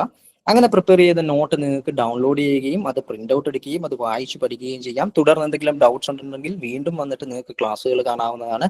അതിനുശേഷം ചാപ്റ്റർ എക്സാംസ് എന്ന് പറഞ്ഞ് കൊടുത്തിട്ടുള്ള ഭാഗത്ത് നിങ്ങൾക്ക് ഈ നോട്ട്സ് പഠിച്ചതിന് ശേഷം ആ നോട്ട്സിനെ ബേസ് ചെയ്തുകൊണ്ടുള്ള എക്സാമും അറ്റൻഡ് ചെയ്യാനുള്ള ഒരു ഓപ്ഷൻ കൂടിയിട്ടുണ്ടാകും. സോ പഠിക്കുന്നു, നോട്ട്സ് വായിക്കുന്നു, പ്രിപ്പയർ ചെയ്യുന്നു, അഗെയിൻ എന്താണ് എക്സാം അറ്റൻഡ് ചെയ്യുന്നു. ഇനി ഈ ഭാഗത്ത് നിങ്ങൾക്ക് ക്ലാസ്സുകൾ റെക്കോർഡഡ് ആയതുകൊണ്ട് തന്നെ അധ്യാപകരോട് ചോദിച്ചു പഠിക്കുന്നതിനുള്ള ഒരു ബുദ്ധിമുട്ടുണ്ടാവുകയില്ലേ എന്നുള്ളൊരു സാധ്യത കൂടി വരുന്നുണ്ട്. സോ റെക്കോർഡഡ് ക്ലാസ് ആണെങ്കിൽ പോലും നിങ്ങൾക്ക് ഓരോ ക്ലാസ്സിനോടൊപ്പം തന്നെ ആസ്ക് യുവർ ഇൻസ്ട്രക്ടേഴ്സ് എന്ന് പറയുന്ന ഒരു ഏരിയ കൂടി പ്രൊവൈഡ് ചെയ്തിട്ടുണ്ട്. സോ വീഡിയോ പ്ലേ ആയിപ്പോയി. Ask your instructors. സോ ഈ ആസ്ക് യുവർ ഇൻസ്ട്രക്ടേഴ്സിന്റെ അണ്ടറിൽ നിങ്ങളുടെ അതാത് ഇൻസ്ട്രക്ടറിന്റെ പേരുണ്ടാകും. ആ ഇൻസ്ട്രക്ടറുമായിട്ട് നിങ്ങൾക്ക് നിങ്ങളുടെ ഡൗട്ടുകൾ ടൈപ്പ് ചെയ്യുകയോ വോയിസ് ആയിട്ടോ നിങ്ങൾക്ക് ഷെയർ ചെയ്യാവുന്നതാണ്. എത്രയും പെട്ടെന്ന് തന്നെ നിങ്ങൾക്ക് ആ ഇൻസ്ട്രക്ടർ മറുപടി നൽകുന്നതുമായിരിക്കും. സോ ലൈക്ക് മെന്ററിങ്ങും നിങ്ങൾ ഓഫ്ലൈൻ ആണെന്നുണ്ടെങ്കിൽ പോലും അല്ലെങ്കിൽ നമ്മളുമായി ഡയറക്റ്റ് കോൺടാക്ട് വരുന്നില്ല എങ്കിൽ പോലും നിങ്ങൾക്ക് മെന്ററിങ്ങും ഈ ക്ലാസ്സുകളോടൊപ്പം തന്നെയായിരിക്കും പ്രൊവൈഡ് ചെയ്യുന്നത്. ആൻഡ് ഇതുകൊണ്ട് തീരുന്നില്ല. നമ്മൾ കേരള PSC എന്ന് പറയുന്ന ഒരു പ്ലാറ്റ്ഫോമിനെയാണ് ലക്ഷ്യം വെക്കുന്നത്. സെക്രട്ടേറിയറ്റ് അസിസ്റ്റന്റ് എന്ന് പറയുന്ന ഒരു പേപ്പർ എന്ന് പറയുന്നത് അതിന്റെ ഒരു ഭാഗം മാത്രമാണ്. ആപ്പിൽ നിങ്ങൾ ഒന്നുകൂടി ഒന്ന് എക്സ്പ്ലോർ ചെയ്യുകയാണെന്നുണ്ടെങ്കിൽ you will have the option to see the daily news area. Daily news എന്ന് പറഞ്ഞിട്ട് അപ്ഡേറ്റ് ചെയ്തിട്ടുള്ള ഭാഗങ്ങൾ നിങ്ങൾക്ക് കാണാൻ സാധിക്കും. ഇതൊരു കറണ്ട് അഫയേഴ്സ് സെഷൻ ആണ്. ഡെയിലി ന്യൂസ് ആയിട്ട് അപ്ഡേറ്റ് ചെയ്തിട്ടുള്ളത് കറണ്ട് അഫയേഴ്സ് സെഷൻ ആണ്. സോ ഈ കറണ്ട് അഫയേഴ്സ് സെഷനിൽ നിങ്ങൾക്ക് ലോഡ് ആവുന്നില്ല. കറണ്ട് അഫയേഴ്സ് സെഷനിൽ ഓരോ ദിവസത്തെയും ന്യൂസുകൾ പ്രിയാമ്പിളിന്റെ ടെലിഗ്രാം ചാനൽ ഫോക്കസ് ചെയ്തിട്ടുള്ള ആളുകളാണെന്നുണ്ടെങ്കിൽ അവിടെ നിങ്ങൾക്ക് അറിയാൻ സാധിക്കും ഓരോ ദിവസത്തെയും ന്യൂസുകൾ അപ്ഡേറ്റ് ചെയ്യാറുണ്ട്. ആ ഓരോ ദിവസത്തെയും ന്യൂസുകൾ നിങ്ങൾക്ക് ആപ്ലിക്കേഷനിലൂടെയും ആക്സസ് ചെയ്യാൻ സാധിക്കും. അതേപോലെ തന്നെ ഞാൻ മുമ്പ് കാണിച്ചിട്ടുണ്ടായിരുന്ന വെബ്സൈറ്റിൽ നിന്ന് നിങ്ങൾക്ക് ആക്സസ് ചെയ്യാൻ സാധിക്കുന്നതാണ്. So this news similar to the news shared in the Telegram channel. അതേപോലെ തന്നെ ഈ ഓരോ ദിവസത്തെയും ന്യൂസിനെ ബേസ് ചെയ്തുകൊണ്ട് ഡെയിലി ക്യൂസ് എന്ന് പറയുന്ന ഒരു ഏരിയ കൂടിയിട്ട് പ്രൊവൈഡ് ചെയ്യുന്നുണ്ട്. സോ ആ ക്യൂസിൽ നിന്നും നിങ്ങൾക്ക് ഓരോ ദിവസത്തെയും കറണ്ട് അഫേഴ്സിനെ ബേസ് ചെയ്തുകൊണ്ട് 5 ക്യൂസുകൾ കൂടി അറ്റൻഡ് ചെയ്യാൻ സാധിക്കും. അല്ലെങ്കിൽ ഓരോ ക്യൂസിലും 5 ക്വസ്റ്റ്യൻസ് ഉണ്ടാവും. ഈ പറയുന്ന ഭാഗങ്ങളൊക്കെ തന്നെ ഏതൊരാളും ആപ്ലിക്കേഷൻ ഡൗൺലോഡ് ചെയ്ത് യൂസ് ചെയ്ത് തുടങ്ങുന്ന ഏതൊരാൾക്കും വളരെയധികം കംഫർട്ടബിൾ ആയിട്ടും ഈസിലി, അതായത് ഒരു എമൗണ്ട് നിങ്ങൾ സ്പെൻഡ് ചെയ്തുകൊണ്ട് ആക്സസ് ചെയ്യാതെ കംപ്ലീറ്റ്ലി ഫ്രീ ആയിട്ട് തന്നെ ആയിരിക്കും ഈ ഭാഗങ്ങളെല്ലാം തന്നെ പ്രൊവൈഡ് ചെയ്യുന്നത്. And in case you are comfortable with the വെബ്സൈറ്റിലാണ് നിങ്ങൾ കംഫർട്ടബിൾ എന്നുണ്ടെങ്കിൽ വെബ്സൈറ്റിൽ നിന്നും എന്ത് ചെയ്യാൻ സാധിക്കുന്നതാണ് ഈ പറഞ്ഞ കാര്യങ്ങളൊക്കെ തന്നെ. അതായത് കറണ്ട് അഫേഴ്സ് എന്ന് പറയുന്ന ഒരു ഏരിയ, അവിടെ ഡെയിലി ന്യൂസ് എന്ന് പറയുന്ന ഒരു ഭാഗം ഉണ്ടാകും. ആ ഡെയിലി ന്യൂസിൽ നിന്നും നിങ്ങൾക്ക് നിങ്ങളുടെ ന്യൂസ് ആർട്ടിക്കിളുകൾ ഓരോന്നായിട്ട് വായിക്കുകയും, ന്യൂസ് ആർട്ടിക്കിൾ എന്ന് പറഞ്ഞാൽ പത്രത്തിൽ അതേപോലെ അല്ല നിങ്ങൾക്ക് കൊടുത്തിട്ടുള്ളത്. കേരള PSC എന്താണോ ഡിമാൻഡ് ചെയ്യുന്നത് ആ ഡിമാൻഡ് ചെയ്യുന്ന കാര്യങ്ങൾ അതേപോലെ തന്നെയാണ് നമ്മൾ എന്ത് ചെയ്യുന്നത് ന്യൂസ് ആർട്ടിക്കിളുകളായിട്ട്. അത് കേരളത്തിലെയും ഇന്ത്യയിലെ പ്രധാനപ്പെട്ട ഇംഗ്ലീഷ് ന്യൂസ് പേപ്പറിൽ നിന്നുമുള്ള വാർത്തകൾ കൂടി ട്രാൻസ്ലേറ്റ് ചെയ്ത് കൊടുത്തിട്ടുണ്ടാവും. സോ ഇതായിരിക്കും ന്യൂസിന്റെ ഒരു രീതി എന്ന് പറയുന്നത്. ദെൻ ഡെയിലി ക്യൂസ് ഏരിയയിലേക്ക് വരികയാണെന്നുണ്ടെങ്കിൽ അവിടെ നിന്നും എന്താണ് ക്യൂസ് കൂടി നിങ്ങൾക്ക് അറ്റൻഡ് ചെയ്യാനുള്ള ഒരു ഓപ്ഷൻ ഉണ്ടാവും. ക്യൂസ് എന്ന് പറയുമ്പോൾ കറണ്ട് അഫേഴ്സ് ക്യൂസ് ഉണ്ടാവും, ടോപ്പിക് വൈസ് ആയിട്ടുള്ള ഏറ്റവും ഇമ്പോർട്ടന്റ് ആയിട്ടുള്ള ടോപ്പിക്കുകളെ ബേസ് ചെയ്തുകൊണ്ടുള്ള ക്യൂസുകളും ഉണ്ടാവും. സോ ക്യൂസുകളും നിങ്ങൾക്ക് അറ്റൻഡ് ചെയ്യാവുന്നതാണ്. സോ ഇതൊക്കെയാണ് നമ്മളുടെ പ്രോഗ്രാംസ് എന്ന് പറയുന്നത്. ആൻഡ് ഇനി നമുക്ക് തിരിച്ച് നമ്മളുടെ പേപ്പർ 2മായി ബന്ധപ്പെട്ടിട്ടുള്ള 9 ടോപ്പിക്കുകളിലെ മറ്റൊരു ടോപ്പിക്കിലേക്ക് വരാം. സോ ആർക്കെങ്കിലും ഇതുവരെ പറഞ്ഞ കാര്യങ്ങളിൽ കോഴ്സ് ആക്സസ് ചെയ്യുന്ന കാര്യവുമായി ബന്ധപ്പെട്ടിട്ടും ക്ലാസ്സുകൾ അറ്റൻഡ് ചെയ്യുന്ന കാര്യവുമായി ബന്ധപ്പെട്ടിട്ടും ഏതെങ്കിലും തരത്തിലുള്ള സംശയം ഉണ്ടെന്നുണ്ടെങ്കിൽ ഇപ്പൊ നിങ്ങൾക്ക് ചോദിക്കാവുന്നതാണ്. അതിനുശേഷം നമുക്ക് റിമൈനിങ് ആയിട്ടുള്ള പോർഷൻസിലേക്ക് പോകാം.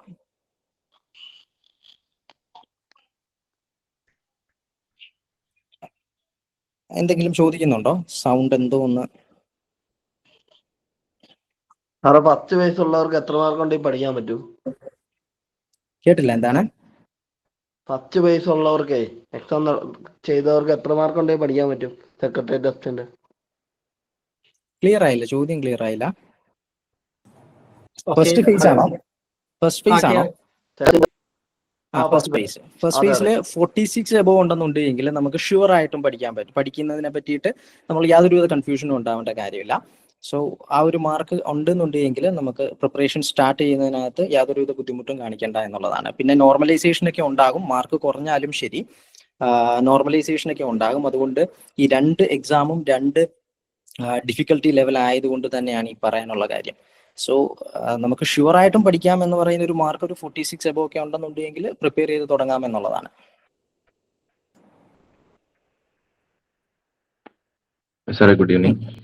സാർ ഈ പേപ്പർ 1ന്റെ ക്ലാസ്സുകൾ എങ്ങനെ പർച്ചേസ് ചെയ്യുന്നത്, പിന്നെ ടെസ്റ്റ് സീരീസസ് അവൈലബിൾ ആണോ കൂടെ ഒന്ന് പറയാമോ? ടെസ്റ്റ് സീരീസ് പ്രോഗ്രാമിനെ കൂടിയിട്ട് ഞാൻ മെൻഷൻ ചെയ്യാം. ഞാൻ എല്ലാം കൂടി ഒരുമിച്ച് പറഞ്ഞ് കൺഫ്യൂസ്ഡ് ആവണ്ട എന്ന് കരുതിയിട്ടാണ്. ടെസ്റ്റ് സീരീസ് പ്രോഗ്രാമിനെ പറ്റിയിട്ട് ആദ്യം പറഞ്ഞതിന് ശേഷം പറഞ്ഞതിന് ശേഷം നമുക്ക് റിമൈനിങ് ക്ലാസിന്റെ ഡൗട്ട്സിലേക്ക് കൂടി വരാം. ടെസ്റ്റ് സീരീസ് പ്രോഗ്രാമിന്റെ ഒരു ഷെഡ്യൂൾ കൂടി ഞാനൊന്ന് ഷെയർ ചെയ്യുന്നുണ്ട്. So this is the schedule of the test series program. ഇപ്പൊ ടെസ്റ്റ് സീരീസ് എന്ന് പറയുന്നത് നമുക്ക് 20 ടെസ്റ്റുകൾ അടങ്ങുന്ന ഓക്കെ, ഞാൻ PPT ഷെയർ ചെയ്തിട്ടില്ല. ഷെയർ ചെയ്തതിന് ശേഷം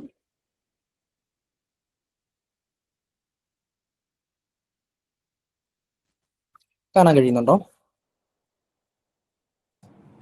യെസ്. ഓക്കെ, നമുക്ക് 20 ടെസ്റ്റുകൾ അടങ്ങുന്ന പേപ്പർ 1ഉം പേപ്പർ 2ഉം കൂടി ചേർന്ന് 20 ടെസ്റ്റുകൾ അടങ്ങുന്ന ഒരു ടെസ്റ്റ് സീരീസ് പ്രോഗ്രാം കൂടി അവൈലബിൾ ആണ്.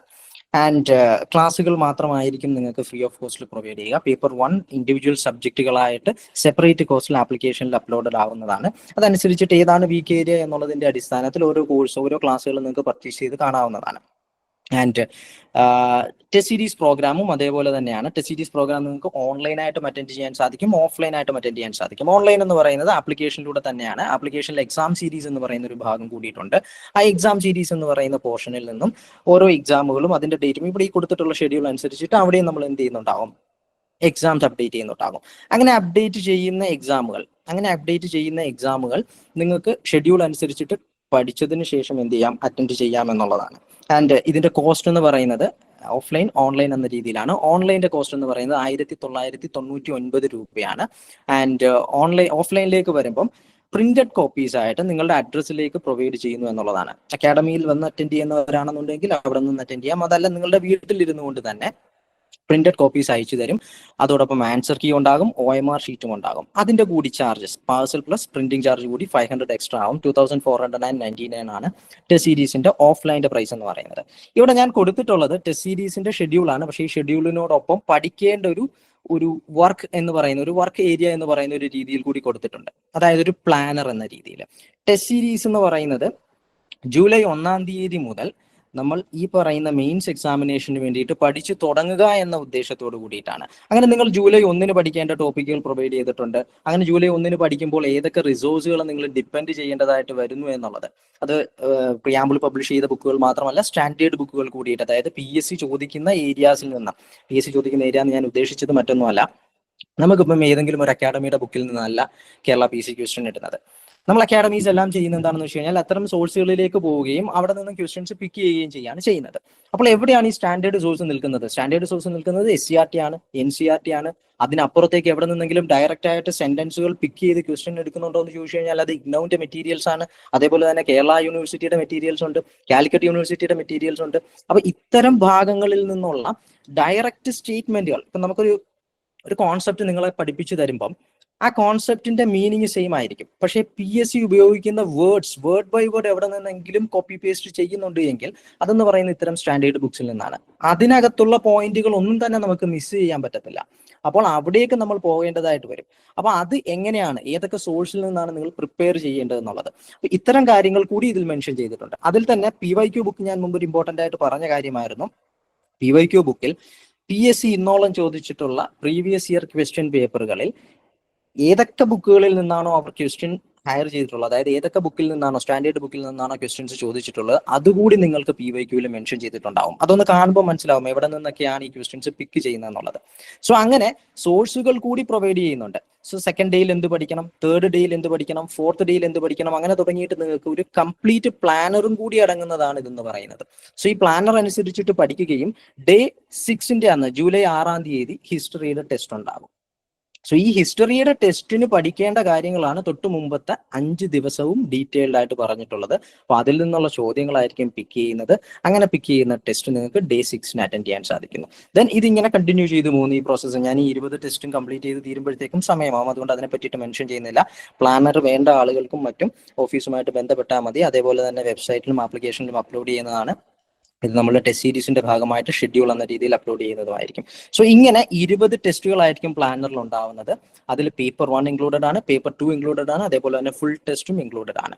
സോ ഈ ഒരു ടെസ്റ്റ് സീരീസ് പ്രോഗ്രാമിന്റെ റേറ്റും മറ്റു കാര്യങ്ങളും ഞാൻ മെൻഷൻ ചെയ്തിട്ടുണ്ടായിരുന്നു. സോ ക്ലിയർ ആയോ പറഞ്ഞത്? ക്ലിയർ ആയി സർ, താങ്ക് യു. ഉണ്ട്. നോട്ട്സ് സെപ്പറേറ്റ് ഡൗൺലോഡ് ചെയ്ത് നിങ്ങൾക്ക് പ്രിന്റ് ചെയ്യാൻ പറ്റും. ആപ്ലിക്കേഷനിൽ കൊടുത്തിട്ടുള്ള എല്ലാ നോട്ട്സുകളും നിങ്ങൾക്ക് ഡൗൺലോഡ് ചെയ്ത് പ്രിന്റ് ചെയ്യാൻ പറ്റുന്നതാണ്. അക്കാര്യത്തിലൊക്കെ എന്തെങ്കിലും സംശയങ്ങളുണ്ടെങ്കിൽ അവിടെ പ്രിയാമ്പിൾ സപ്പോർട്ട് എന്ന് പറയുന്ന ഏരിയയിൽ നിങ്ങൾ ടൈപ്പ് ചെയ്താൽ മാത്രം മതി.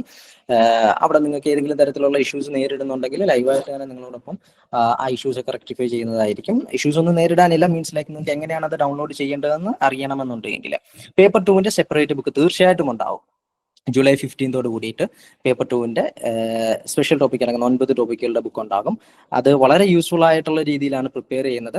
ആൻഡ് അതെങ്ങനെയാണെന്നുള്ളതിനെ പറ്റിയിട്ടുമൊക്കെയുള്ള കാര്യങ്ങൾ ഞാൻ നിങ്ങളുടെ ആ ഒരു നമ്മുടെ സിലബസ് ഭാഗം കുറച്ചുകൂടി ഡിസ്കസ് ചെയ്യാൻ വരുന്നുണ്ടല്ലോ, ആ ഭാഗത്തിലേക്ക് എത്തുമ്പം അതിന്റെ പറ്റിയിട്ടുള്ള ഡീറ്റെയിൽസ് കൂടി പറഞ്ഞുതരാം. സെക്കൻഡ് ഫേസിൽ എത്ര മാർക്ക് തൊട്ട് പഠിക്കണം? അങ്ങനെ നമ്മൾ കിട്ടിയ മാർക്ക് എത്രയാണെന്ന് അറിഞ്ഞായിരുന്നെങ്കിൽ ഞാൻ പറഞ്ഞു തന്നേനെ. സെക്കൻഡ് ഫേസ് കുറച്ചുകൂടി എളുപ്പമായിരുന്നു. ആൻഡ് 50 എബോ ഉള്ളവരൊന്നും തന്നെ നിരാശയില്ലാതെ പഠിച്ചു തുടങ്ങുക എന്നുള്ളതാണ് പറയാനുള്ളത്. പിന്നെ പഠിക്കുമ്പോൾ തന്നെ നിങ്ങൾ എന്തിനിങ്ങനെ മടിച്ചു നിൽക്കുന്നു എന്നുള്ളതാണ്. കാരണം കേരള PSCയിൽ നിന്നും ഒരു ജോലിയിലേക്കാണ് നമ്മൾ ഉദ്ദേശിക്കുന്നത്. ഏകദേശം 50 മാർക്കിനകത്ത് മാർക്ക് കിട്ടിയിട്ടുള്ള ആളുകൾ ഉണ്ടെന്നുണ്ടെങ്കിൽ നിങ്ങൾ ഒരു സ്റ്റെപ്പ് അടുത്തിട്ടുണ്ട്. അതായത് പ്രിലിംസ് ക്ലിയർ ചെയ്യുന്നുണ്ട് അല്ലെങ്കിൽ ക്ലിയർ ചെയ്യാനുള്ള സാധ്യതയുണ്ടെന്നുള്ള രീതിയിലാണ് ഇപ്പൊ നിൽക്കുന്നത്, ഒരു കൺഫ്യൂഷനിലാണ് നിൽക്കുന്നത്. നിങ്ങളുടെ പ്രിപ്പറേഷൻ ഇവിടെ കൊണ്ട് തീരുന്നില്ല. നിങ്ങൾക്ക് പേപ്പർ 2 പേപ്പർ 1 എന്ന് പറയുന്നത് എൻറ്റിയർലി നമ്മുടെ പ്രിലിംസിന്റെ ഭാഗമാണ്. പേപ്പർ 2 കോൺസ്റ്റിറ്റ്യൂഷണൽ സ്ട്രക്ചർ എന്നൊക്കെ പറയുന്ന കാര്യം നമ്മൾ നേരത്തെ പഠിച്ചിട്ടുള്ളതാണ്. ഇ ഗവേണൻസ് നേരത്തെ പഠിച്ചിട്ടുള്ളതാണ്. ഡിസാസ്റ്റർ മാനേജ്മെന്റിന്റെ കുറച്ച് ഭാഗങ്ങളൊക്കെ നമ്മൾ പഠിക്കുന്നുണ്ട്. അപ്പൊ ഇതൊക്കെയും എന്ന് പറയുന്നത് എന്താണ്, നമുക്ക് മുന്നേ പരിചയമുള്ള ഭാഗങ്ങളൊക്കെയാണ്. അപ്പൊ ആ ഏരിയയിൽ നിന്നും റിവിഷൻ സ്റ്റാർട്ട് ചെയ്യുകയും പഠിച്ച കാര്യങ്ങൾ ഒന്നുകൂടിയൊക്കെ ഒരു നോട്ട് പ്രിപ്പയർ ചെയ്യാനുള്ള ഭാഗങ്ങളൊക്കെ ഒന്ന് പ്രിപ്പയർ ചെയ്ത് വെക്കുകയൊക്കെ ചെയ്യുന്നതിന് നമ്മൾ ആ മാർക്ക് അറിഞ്ഞ് വെയിറ്റ് ചെയ്തിരിക്കണമെന്ന് നിർബന്ധമില്ല. അങ്ങനെ ചെയ്തു കഴിഞ്ഞാൽ പേപ്പർ 2 നമുക്ക് മെയിൻസ് എക്സാമിനേഷനിലേക്ക് വരുമ്പോൾ വലിയൊരു എഡ്ജ് ഉണ്ടാവും. സോ ഒരു 50 എന്ന് പറയുന്ന ഒരു റേഞ്ചിന് തൊട്ട് താഴെ ആയി പോയാലും നിങ്ങൾ വിഷമിക്കേണ്ട, നിങ്ങൾ പ്രിപ്പയർ ചെയ്തോളുക. നിങ്ങൾക്കത് ബെനിഫിറ്റ് ആയിട്ട് തന്നെ ആയിരിക്കും ഉണ്ടാവുന്നത്. സോ മറ്റെന്തെങ്കിലും സംശയം ഉണ്ടെങ്കിൽ ചോദിച്ചോളൂ, അല്ലെന്നുണ്ടെങ്കിൽ നമുക്ക് നമ്മുടെ സിലബസിന്റെ ഭാഗമായിട്ടുള്ള മറ്റു ടോപ്പിക്കുകളിലേക്ക് കൂടി ഒന്ന് പോവാം. പേപ്പർ 1 പറ്റിയിട്ട് ജനറൽ ആയിട്ട് ഒരു ഐഡിയ കൂടി പറഞ്ഞുതരാം, എങ്ങനെ ഫോക്കസ് ചെയ്യണം എന്നുള്ളതും ഒക്കെ. എന്തെങ്കിലും സംശയം ചോദിക്കാനുണ്ടെങ്കിൽ ചോദിച്ചോളൂ. പേപ്പർ 1 നിങ്ങൾക്ക് പേപ്പർ 2 ക്ലാസ് ആണ് കംപ്ലീറ്റ്ലി ഫ്രീ ആയിട്ടുള്ളത്. പേപ്പർ 1 നിങ്ങൾക്ക് സബ്ജക്ട് വൈസ് ആയിട്ട് തന്നെ ക്ലാസ് നിങ്ങൾക്ക് പിക്ക് ചെയ്യാനുള്ള ഓപ്ഷൻസ് അതിലുണ്ടാകും. അപ്പം എല്ലാ പരീക്ഷകൾക്കും ബുദ്ധിമുട്ടുള്ള കുറച്ച് പോർഷൻസ് ഉണ്ട്. ഇപ്പം ഫിസിക്സ്, കെമിസ്ട്രി, ബയോളജി പോലുള്ള സബ്ജക്ട് എങ്ങനെ പഠിക്കുക എന്നുള്ളത്. സെക്രട്ടേറിയറ്റ് മെയിൻസ് വരുമ്പോഴത്തേക്ക് ഈ 3 സബ്ജക്റ്റിന് ഇമ്പോർട്ടൻസ് ഉണ്ട്. ഒരു 7 മാർക്ക് വെയിറ്റേജ് ഓരോ സബ്ജക്റ്റിനും വരുന്നുണ്ട്. അതുകൊണ്ട് തന്നെ ഈ 3 സബ്ജക്റ്റ് ഇമ്പോർട്ടൻ്റ് ആണ്. അപ്പോൾ നമുക്ക് സബ്ജക്ട് വൈസ് ആയിട്ട് തന്നെ നമുക്ക് അവിടെ കോഴ്സ് പിക്ക് ചെയ്യാനുള്ള അവസരം നിങ്ങൾക്ക് പ്രിയാമ്പിൾ എഡ്യൂക്കേഷൻ ആപ്ലിക്കേഷൻ വഴി ഒരുക്കുന്നുണ്ട്. ജിയോഗ്രഫി ആണെങ്കിൽ ജിയോഗ്രഫി മാത്രമായിട്ട് നിങ്ങൾക്ക് പിക്ക് ചെയ്ത് പഠിക്കാൻ പറ്റും. നിങ്ങൾക്ക് വേണ്ട സബ്ജക്ട് ഏതാണോ അത് പിക്ക് ചെയ്യാനുള്ള ഓപ്ഷൻസും അവൈലബിൾ ആണ്. പേപ്പർ 2 ബുക്കിനെ കുറിച്ച് കുറച്ചുകൂടി ഡീറ്റെയിൽ ആയിട്ട് നിങ്ങളോട് പറയാം. ഡീറ്റെയിൽഡ് ആയിട്ടൊരു ബുക്കാണ് വരുന്നത്. ക്ലാസ് നോട്ട്സിൽ നിന്ന് എന്തെങ്കിലും ഡിഫറെന്റ് ആയിരിക്കും ബുക്ക് എന്ന് പറയുന്നത്. പല കുട്ടികളും ഇപ്പോൾ ആപ്ലിക്കേഷൻ ഡൗൺലോഡ് ചെയ്തിട്ടുള്ളവർ നമ്മളോട് ചോദിച്ചിട്ടുണ്ട്, ക്ലാസ് നോട്ട്സ് മാത്രം മതിയല്ലോ സാർ, അത് മാത്രം വെച്ച് പഠിച്ചാൽ ഓക്കെ ആണോ, ബുക്കിനെ ഡിപ്പെൻഡ് ചെയ്യേണ്ട കാര്യമുണ്ടോന്ന്. ബുക്ക് എന്ന് പറയുന്നത് കുറച്ചും കൂടെ ഡീറ്റെയിൽ ആയിട്ടാണ് ചെയ്തിരിക്കുന്നത്. പേപ്പർ 2 ബുക്ക് മാത്രം 800 മുതൽ 1000 പേജിനകത്തായിരിക്കും ആ ബുക്ക് വരുന്നത്. ഓരോ സബ്ജക്റ്റിനും ഡീറ്റെയിൽഡ് ആയിട്ടാണ് കൊടുത്തിരിക്കുന്നത്. റീസെന്റ് ഈ ജൂൺ വരെയുള്ള കറണ്ട് അഫയേഴ്സ് ഉൾപ്പെടെ അപ്ഡേറ്റ് ചെയ്തിട്ടാണ് ആ ബുക്ക് നമ്മൾ പബ്ലിഷ് ചെയ്യുന്നത്. അപ്പൊ അതുകൊണ്ട് ആ ബുക്ക് ഇമ്പോർട്ടൻ്റ് ആയിട്ട് ഇതിന്റെ കൂടെ തന്നെ വാങ്ങണം. കാര്യം ക്ലാസ്സുകൾ കൊണ്ട് മാത്രം നമുക്ക് ജോലിയിലേക്ക് എത്താൻ പറ്റണമെന്നില്ല. നമുക്ക് ആ മെറ്റീരിയൽ സപ്പോർട്ട് എപ്പോഴും ഇമ്പോർട്ടൻ്റ് ആണ്. പിന്നെ നിങ്ങൾ പഠിക്കുമ്പോൾ എപ്പോഴും നിങ്ങൾ ചിന്തിക്കേണ്ട കാര്യം, കഴിഞ്ഞ തവണത്തെ LSTS പരീക്ഷ കുറിച്ചിട്ട് നിങ്ങൾക്ക് ഒരു ധാരണ ഉണ്ടാവും. അതിന്റെ കട്ട് ഓഫ് വന്നിരിക്കുന്നത് 96 ആണ് കട്ട് ഓഫ് വന്നിട്ടുള്ളത് മെയിൻസിൻ്റെ. അപ്പൊ അതിൽ നിന്ന് ഒരു 6 മുതൽ 10 മാർക്ക് വരെ വാങ്ങിയിട്ടുള്ളവർ നല്ല റാങ്കിലോട്ട് എത്തിയിട്ടുണ്ട്. അപ്പൊ അതേ ഒരു പാറ്റേൺ തന്നെ ആയിരിക്കണം നമ്മൾ ഇവിടെയും ഫോളോ ചെയ്യേണ്ടത്. നിങ്ങൾ എപ്പോഴും കട്ട് ഓഫിൽ നിന്ന് 10 മാർക്ക് എബോ, അല്ലെ 6 മുതൽ 10 മാർക്ക് വരെ നിങ്ങൾക്ക് സ്കോർ ചെയ്യാൻ പറ്റിയ എബോ സ്കോർ ചെയ്യാൻ പറ്റിയാൽ നിങ്ങളുടെ റാങ്ക് മെച്ചപ്പെടും. നമുക്ക് റാങ്ക് ലിസ്റ്റിൽ എത്താൻ എല്ലാവർക്കും പറ്റും. പക്ഷേ നല്ല റാങ്കിലേക്ക് നമ്മൾ കടന്നാൽ നമുക്ക് ആദ്യത്തെ തന്നെ അഡ്വൈസ് നമുക്ക് ലഭിക്കുകയും നമുക്ക് ജോലി കിട്ടുകയും ചെയ്യും. ആ രീതി വേണം നമ്മുടെ പ്രിപ്പറേഷൻസ് പോകാൻ. ടെസ്റ്റ് സീരീസിനെ കുറിച്ചും ഒരു ബ്രീഫ് സാറ് തന്നിട്ടുണ്ടായിരുന്നു. ടെസ്റ്റ് സീരീസ് ഒരു 87 ഡേയ്സ് പ്രോഗ്രാമാണ്. അതായത് ജൂലൈ 1 തീയതി നമ്മൾ സെക്രട്ടേറിയറ്റ് മെയിൻസിന് പ്രിപ്പയർ ചെയ്ത് തുടങ്ങിയാൽ എക്സാമിനേഷൻ വരെ സെപ്റ്റംബർ 27 വരെ നമുക്ക് കിട്ടുന്നത് 87 ദിവസമാണ്. ഈ 87 ദിവസമാണ് നിങ്ങളുടെ ലൈഫ് എന്താണെന്ന് തീരുമാനിക്കുന്നത്. കേരളത്തിലെ ഏറ്റവും നല്ലൊരു പോസ്റ്റിലേക്കുള്ള പരീക്ഷയ്ക്ക് വേണ്ടിയാണ് നിങ്ങൾ പഠിക്കുന്നത്. ഈ 87 ദിവസം ആ ടൈം ടേബിൾ അത്രയും യൂസ്ഫുൾ ആയിരിക്കും. അത്രയും നല്ല രീതിയിൽ നിങ്ങൾ പ്രിപ്പയർ ചെയ്ത് ക്ലാസ്സസും കണ്ട് ടെസ്റ്റ് സീരീസും അറ്റൻഡ് ചെയ്ത് മെറ്റീരിയൽ സപ്പോർട്ട് കൂടി പഠിച്ചു കഴിഞ്ഞാൽ നല്ല മാർക്ക് നിങ്ങൾക്ക് സ്കോർ ചെയ്യാൻ പറ്റും. നമ്മൾ ആ ഒരു കോൺഫിഡൻസോടി പറയാൻ വേറൊന്നുമല്ല, കഴിഞ്ഞ തവണ LSTS നമ്മൾ ഇതേ സെയിം പാറ്റേൺ ചെയ്തിട്ടുള്ളതാണ്. ടെസ്റ്റ് സീരീസ് ഉണ്ടായിരുന്നു, പേപ്പർ 2 ബുക്ക് ഉണ്ടായിരുന്നു, ക്ലാസ്സസ് ഉണ്ടായിരുന്നു. അത് കുട്ടികൾക്ക് നമുക്ക് കൊടുക്കാൻ പറ്റുകയും അതിൽ ഇന്ന് പ്രിയാമ്പിളിന്റെ കുട്ടികൾ ഇന്റർവ്യൂ കഴിഞ്ഞ് നിൽക്കുന്ന കുറച്ച് കുട്ടികളുണ്ട്. അതിൽ ഇന്റർവ്യൂവിൽ വന്നിട്ടുള്ള 70% എബോ കുട്ടികളും യൂസ് ചെയ്തിട്ടുള്ള മെറ്റീരിയൽ നമ്മുടേതായിരുന്നു. അതിൽ 50% സ്റ്റുഡൻസ് ടെസ്റ്റ് സീരീസ് അറ്റൻഡ് ചെയ്തിട്ട്, അപ്പൊ അതിനെല്ലാം പോസിറ്റീവ് ഫീഡ്ബാക്സ് നമുക്ക് ഉണ്ടായിട്ടുണ്ട്. പക്ഷെ നമ്മളെ പുറത്ത് അറിയാത്തത് കൊണ്ട് തന്നെ ഇത് എല്ലാവരിലേക്കും എത്തുന്നില്ല. നിങ്ങൾക്ക് എന്ത് കാര്യങ്ങളുണ്ടെങ്കിലും www.mypreamble.com എന്ന വെബ്സൈറ്റ് യൂസ് ചെയ്ത് കഴിഞ്ഞാൽ നിങ്ങൾക്ക് അതിനകത്ത് ടെസ്റ്റ് സീരീസ് പർച്ചേസ് ചെയ്യാൻ പറ്റും, കറണ്ട് അഫയേഴ്സ് പഠിക്കാൻ പറ്റും. കറണ്ട് അഫയേഴ്സ് ഒക്കെ എൻ്റയർലി ഫ്രീ തന്നെയാണ്. ഡെയിലി അപ്ഡേറ്റ് ചെയ്യുന്ന കണ്ടന്റ് വെബ്സൈറ്റ് വഴി നിങ്ങൾക്ക് ഫ്രീ ആയിട്ട് പഠിക്കാൻ പറ്റും. അത് പ്രിന്റ് എടുക്കാൻ പറ്റും ഫ്രീ ആയിട്ട് തന്നെ. അത് മോക്ക് ടെസ്റ്റും 5-10 ക്വസ്റ്റ്യൻസ് വെച്ച് ഡെയിലി കറണ്ട് അഫയേഴ്സിന്റെ ക്വസ്റ്റ്യൻസ് നമുക്ക് മോക്കും അവിടെ ചെയ്യാൻ പറ്റും. Okay sir, thank you. So ബുക്കിന്റെ ഇമ്പോർട്ടൻസും അതേപോലെ തന്നെ നമ്മളുടെ റിമൈനിങ് ആയിട്ടുള്ള ടോപ്പിക്കിന്റെ കാര്യങ്ങൾ കൂടിയിട്ടാണ് നമ്മൾ പറയുന്നത്. സോ ഇപ്പം അരുൺ സാർ എക്സ്പ്ലെയിൻ ചെയ്തിട്ട് പോയിട്ടുള്ള ഒരു കാര്യമായിരുന്നു ഈ ഗവേണൻസ് എന്ന് പറയുന്ന ഒരു ഏരിയ. അപ്പൊ ഈ ഗവേണൻസ് എന്ന് പറയുന്ന ഒരു ഏരിയയിൽ ഞാനിപ്പം വളരെ യാദൃശ്ചികമായിട്ട് പ്രീവിയസ് ഇയർ ക്വസ്റ്റ്യൻ പേപ്പർ ഒക്കെ നോക്കുന്ന സമയത്ത് ഇതിൽ നമുക്ക് ഈ ഗവേണൻസ്, ഇപ്പം ഈ ഒരു ടോപ്പിക്ക് നമ്മൾ നോക്കുകയാണെന്നുണ്ടെങ്കിൽ ഇവിടെ നമുക്ക് എവല്യൂഷൻ ഓഫ് ഈ ഗവേണൻസ് എന്നൊന്നും പറയുന്നില്ല. നമ്മൾ സിലബസ് പ്രിസൈസ് ആയിട്ടൊന്ന് നോക്കുക. ഇപ്പം ഈ secretariat assistant paper 2 mains paper 2 syllabus വളരെ ഇൻട്രസ്റ്റിംഗും വളരെ പ്രിസൈസ്ലിയും വളരെ നല്ല രീതിയിലും ക്രാഫ്റ്റ് ചെയ്തിട്ടുള്ളതാണ്. അത് നിങ്ങൾ നോക്കുകയാണെന്നുണ്ടെങ്കിൽ ഓരോ സിലബസിന്റെ പോർഷൻ നിങ്ങളൊന്ന് നോക്കുകയാണെന്നുണ്ടെങ്കിലും ഇതിന്റെ കീ ആയിട്ടുള്ള ഒരു ഏരിയ നിങ്ങളൊന്ന് നോക്കിക്കഴിഞ്ഞാൽ, ഇപ്പൊ കോൺസ്റ്റിറ്റ്യൂഷൻ സാർ പറഞ്ഞത് അത് നിങ്ങളൊന്ന് നോക്കുകയാണെന്നുണ്ടെങ്കിൽ വളരെ കൃത്യമായിട്ട് ഇനിഷ്യൽ കോൺസ്റ്റിറ്റ്യൂഷന്റെ ആ ഒരു സ്ട്രക്ചറിൽ പോകുന്നു. പിന്നെ യൂണിയൻ എക്സിക്യൂട്ടീവ്, യൂണിയൻ എക്സിക്യൂട്ടീവ് കഴിഞ്ഞാൽ union judiciary, then union state executive, state judiciary. അപ്പം ആ ഒരു സ്ട്രക്ചറിലാണ് കൊടുത്തിട്ടുള്ളത്. അതേപോലെ തന്നെ ചില ഏരിയാസിലെങ്കിലും ചില കീവേഡ്സ് മിസ്സായിട്ടുണ്ടോ എന്ന് നമുക്ക് തോന്നും. അത് മിസ്സായതല്ല, സിലബസ് അങ്ങനെ തന്നെ ക്രിയേറ്റ് ചെയ്തിട്ടുള്ളത് കൊണ്ടാണ് അങ്ങനെ വരുന്നത്. ഇപ്പം ലാസ്റ്റ് നമ്മൾ ഈ ഗവേണൻസിലേക്ക് വരികയാണെന്നുണ്ടെങ്കിൽ ഇവിടെ എവല്യൂഷൻ, ഇപ്പൊ എപ്പോഴും എല്ലാവരും ഈ ഗവേണൻസിന്റെ കാര്യം പറയുമ്പം ഈ ഗവേണൻസ് 1980s നിന്ന് തുടങ്ങി പിന്നെ അങ്ങോട്ട് കമ്പ്യൂട്ടറൈസേഷൻ വന്ന കഥയും ഒക്കെ പറഞ്ഞു പോകുന്നുണ്ട്. പക്ഷെ അതൊന്നും ഇവിടെ ചോദിക്കുന്നില്ല. ബേസിക് ഒബ്ജക്റ്റീവ്സ് ഓഫ് ഈ ഗവേണൻസിൽ നിന്നാണ് തുടങ്ങുന്നത്. ദെൻ ദ ചാലഞ്ചസ് ഓഫ് ഈ ഗവേണൻസ്. അപ്പൊ ഈ രണ്ട് ഭാഗങ്ങൾ എന്ന് പറയുന്നത് കേവലം ഒരാൾ വന്നു നിന്ന് പറഞ്ഞാൽ അവർക്ക് ബേസിക് ഒബ്ജക്റ്റീവ്സ് എന്താണ് ഈ ഗവേണൻസിന്റെ ഒബ്ജക്റ്റീവ്സ് എന്ന് ചോദിച്ചു കഴിഞ്ഞാൽ അതിപ്പോ എന്താണ് പേപ്പർലെസ് എക്കോണമി ആക്കുക എന്നുള്ള കാര്യം, ചുവപ്പ് നാടയിൽ മുഴുകുന്ന പരിപാടി, അതെല്ലാം റെഡ് ഒഴിവാക്കുക എന്നുള്ള കാര്യം, ഏറ്റവും എളുപ്പം തന്നെ എന്താണ് സർവീസ് ഡെലിവറി ചെയ്യുക എന്നുള്ളൊരു കാര്യം, അതേപോലെ തന്നെ ഏറ്റവും എല്ലാവർക്കും തുല്യമായിട്ട് സർവീസ് ഡെലിവറി ചെയ്യുക, അങ്ങനെയൊക്കെ തുടങ്ങിയിട്ട് പല പല ഒബ്ജക്റ്റീവ്സിലേക്ക് വരുന്നുണ്ട്. അങ്ങനെ വരുമ്പോൾ എന്തായിരിക്കും ചോദ്യം എന്ന് പറയുന്നത്? ചോദ്യം എന്ന് പറയുമ്പോൾ കുറച്ചുകൂടി എന്താണ് നിങ്ങളെ കൺഫ്യൂസ്ഡ് ആക്കുന്ന തരത്തിൽ താഴെ പറയുന്നവയിൽ ഏതൊക്കെയാണ് ബേസിക് ഒബ്ജക്റ്റീവ്സ് എന്ന് പറഞ്ഞിട്ട് എല്ലാം ഒബ്ജക്റ്റീവ് ആണെന്ന് അല്ലെങ്കിൽ ഒബ്ജക്റ്റീവ് അല്ലാത്തതെന്ന് പറയുന്ന കാര്യങ്ങളൊക്കെ ചോദിക്കുമ്പം എല്ലാം ഒബ്ജക്റ്റീവ് അല്ലാണല്ലോ എന്ന് തോന്നുന്ന രീതിയിൽ അങ്ങനെ കോൺസെപ്റ്റ് നന്നായിട്ട് ക്ലാരിഫൈ ഉണ്ടാവുക എന്ന തരത്തിലുള്ള കുറച്ച് പോർഷൻസ് ഇതിലേക്ക് വരുന്നുണ്ട്. പിന്നെ വേരിയസ് ഈ ഗവേണൻസ് ഒബ്ജക്റ്റീവ്സ്, അതിപ്പോൾ ഞാൻ സ്പെഷ്യലായിട്ട് എടുത്ത് പറയണമെന്ന് നിർബന്ധമില്ല. കാരണം എല്ലാവർക്കും പ്രിലിംസ് അടക്കമുള്ള പരീക്ഷകളിൽ ഈ ഗവേണൻസ് പ്രോഗ്രാമുകളെ പറ്റിയിട്ട്, അത് ആപ്ലിക്കേഷൻ ആവട്ടെ, വെബ്സൈറ്റ് ആവട്ടെ, അല്ലെങ്കിൽ ഏതെങ്കിലും തരത്തിലുള്ള പേയ്മെന്റ് സിസ്റ്റം ആവട്ടെ, അങ്ങനെ തുടങ്ങിയിട്ട് ഓരോ ഏരിയാസിലും എങ്ങനെയാണ് കമ്പ്യൂട്ടറൈസേഷനും ഡിജിറ്റൽ എന്ന് പറയുന്ന ഒരു സംഗതി കൊണ്ടുവന്നതുമായി ബന്ധപ്പെട്ടിട്ട് പ്രോഗ്രാം ഇനിഷ്യേറ്റ് ചെയ്യുന്ന അതിനൊരു പേരിട്ടിട്ടുണ്ടാവും. ആ പേരുകളുമായി ബന്ധപ്പെട്ടിട്ടുള്ള ചോദ്യങ്ങളും ഉണ്ടാകും. പിന്നെ അതിന്റെ ലാസ്റ്റിലേക്ക് വരികയാണെന്നുണ്ടെങ്കിൽ ഇപ്പം management information system may be പലരും എന്താണ് കേട്ടിട്ടുകൂടി ഉണ്ടാവണമെന്നില്ല. ഇത് മെയിൻസിന്റെ ടോപ്പിക്കിൽ നിന്ന് വരുന്നതാണ്. കഴിഞ്ഞ LSG എക്സാമിനേഷന് ഈ ടോപ്പിക് അതേപോലെ ഉണ്ടായിരുന്നു. ഡിസിഷൻ സപ്പോർട്ട് സിസ്റ്റം എന്താണെന്നുള്ളത്, എക്സ്പേർട്ട് സിസ്റ്റം എന്താണെന്നുള്ളത്, ഇത് ആ ഒരു വർക്കിംഗ് ഏരിയയുമായി ബന്ധപ്പെട്ടിട്ടുള്ളതാണ്. ഡേറ്റ മാനേജ്മെന്റും മാനിപ്പുലേഷനും അതേപോലെ തന്നെ ഈ കമ്പ്യൂട്ടർ ഉപയോഗിച്ചുകൊണ്ട് എങ്ങനെ എഫിഷ്യൻസി കൂട്ടാം എന്നുള്ള ഒരു കാര്യങ്ങളുമൊക്കെയാണ് അവിടെ വരുന്നത്. ഈ ആർട്ടിഫിഷ്യൽ ഇന്റലിജൻസിന്റെ കമ്പണൻസും ഒക്കെ ഇതിനകത്തേക്ക് ഇൻക്ലൂഡഡ് ആയിട്ട് വരുന്നുണ്ട്. അതോടൊപ്പം IT ആക്ടും data privacy and information security കൂടി ഇൻക്ലൂഡഡ് ആവുന്നു. അപ്പോൾ ഈ ഡിസിഷൻ സപ്പോർട്ട് സിസ്റ്റം കണ്ടപ്പോൾ ഓർമ്മ വന്നത് കഴിഞ്ഞ തവണ LSG എക്സാമിന് ഒരു ചോദ്യം ഉണ്ടായിരുന്നു. ഏറ്റവും ബേസിക് ആയിരുന്നു ഡിസിഷൻ സപ്പോർട്ട് സിസ്റ്റത്തിന്റെ കമ്പണൻസ് ഏതൊക്കെയാണെന്ന്. ഇൻഫറൻസ് സിസ്റ്റം എന്ന് പറയുന്ന ഒരു കാര്യം താഴെ ഉണ്ടായിരുന്നു. അപ്പൊ ഇത് LSG ബുക്കിനകത്ത് ഇൻക്ലൂഡഡ് ആയിട്ടുള്ള ഒരു കാര്യമായിരുന്നു. എവിടെ നിന്ന് ഇതിന്റെ ഉത്തരം അല്ലെങ്കിൽ എവിടെ നിന്ന് ഈ ചോദ്യം കിട്ടും എന്നുള്ളതൊക്കെ ആ സമയത്ത് കൺഫ്യൂസിംഗ് ആയിരുന്നു. പക്ഷേ LSGയുടെ ബുക്കിനകത്ത് കൃത്യമായിട്ട് ഡിസിഷൻ സപ്പോർട്ട് സിസ്റ്റം എന്താണെന്നും അതിന്റെ കമ്പണൻസ് എന്താണെന്നും അതിന്റെ വർക്കിംഗ് എന്താണെന്നും അതിന്റെ കോൺസെപ്റ്റ് എന്താണെന്നും ഒക്കെ വളരെ ഡീറ്റെയിൽ ആയിട്ട് കൊടുത്തിട്ടുള്ളതായിരുന്നു. അപ്പൊ ആ സമയത്ത് ആ ബുക്ക് വായിച്ചിട്ടുള്ളവർക്ക് അത് വളരെ യൂസ്ഫുൾ ആയിരുന്നു. അപ്പൊ ഇങ്ങനെ സിലബസിനെ എന്താണ് വളരെയധികം കൃത്യമായി നമ്മൾ ഡീകോഡ് ചെയ്തിട്ട് ഓരോ ഏരിയയും മനസ്സിലാക്കി എന്താണ് ഡിമാൻഡ് ചെയ്യുന്നത്, എന്താണ് വേണ്ടത്, എന്താണ് വേണ്ടാത്തതെന്ന് മനസ്സിലാക്കി തന്നെ പഠിക്കണം. ഇനി moving towards the next topic, environment, climate and disaster management. ഈ ഒരു ഏരിയ ഇത് നമുക്ക് പഠിക്കാനുള്ള സയൻസ് ആൻഡ് ടെക്നോളജി എന്ന് പറയുന്ന ഏരിയയിൽ പ്രിലിംസിന്റെ അണ്ടറിലുമൊക്കെ അല്ലെങ്കിൽ മറ്റ് എക്സാംസിൽ KEസിലും ഒക്കെ ആണെന്നുണ്ടെങ്കിൽ അവിടെ സയൻസ് ആൻഡ് ടെക്നോളജിയുടെ അണ്ടറിൽ എൻവയോൺമെന്റിനെ പറ്റിയിട്ട് പറഞ്ഞു പോകുന്നുണ്ട്. എന്നാൽ അതിനും അപ്പുറത്തേക്ക് എന്താണ് എൻവയോൺമെന്റ് എന്ന് പറയുന്ന ഒരു specific topic, environment and climate എന്ന് പറയുന്ന ഒരു സ്പെസിഫിക് ടോപ്പിക് കൊണ്ടുവരികയും കൃത്യമായി 10 മാർക്ക് ഉണ്ട് എന്നുള്ളത് സയൻസ് ആൻഡ് ടെക്നോളജിയിൽ നിന്ന് മാറ്റി എൻവയോൺമെന്റ് എന്ന് പറയുന്ന ഒരു ടോപ്പിക് കൊണ്ടുവന്നു.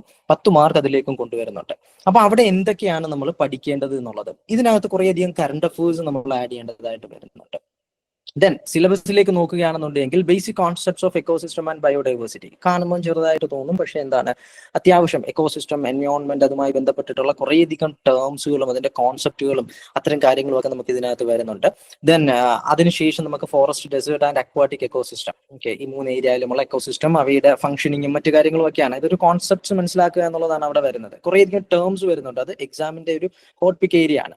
ദെൻ കേരള ജോഗ്രഫിയിൽ നിന്ന് പഠിക്കാനുള്ള ഭാഗം കുറച്ച് വരുന്നുണ്ട്. റിവേഴ്സ് ഓഫ് കേരള നമ്മൾ ഓൾറെഡി നിങ്ങൾ അറിയാവുന്ന കാര്യമാണ് എന്ന് പറയുന്നത്. അങ്ങനെ 1-2 പോർഷൻസ് ഇവിടെ നമുക്ക് അറിയാവുന്നത് കൂടി വരുന്നുണ്ട്. ദെൻ എൻവയോൺമെന്റൽ പൊല്യൂഷൻ വളരെ ഇമ്പോർട്ടന്റ് ആയിട്ടുള്ള ഒരു ഭാഗമാണ്. എൻവയോൺമെന്റൽ പൊല്യൂഷൻ അത് എയർ, വാട്ടർ ആൻഡ് സോയിൽ എല്ലാം വരുന്നുണ്ട്.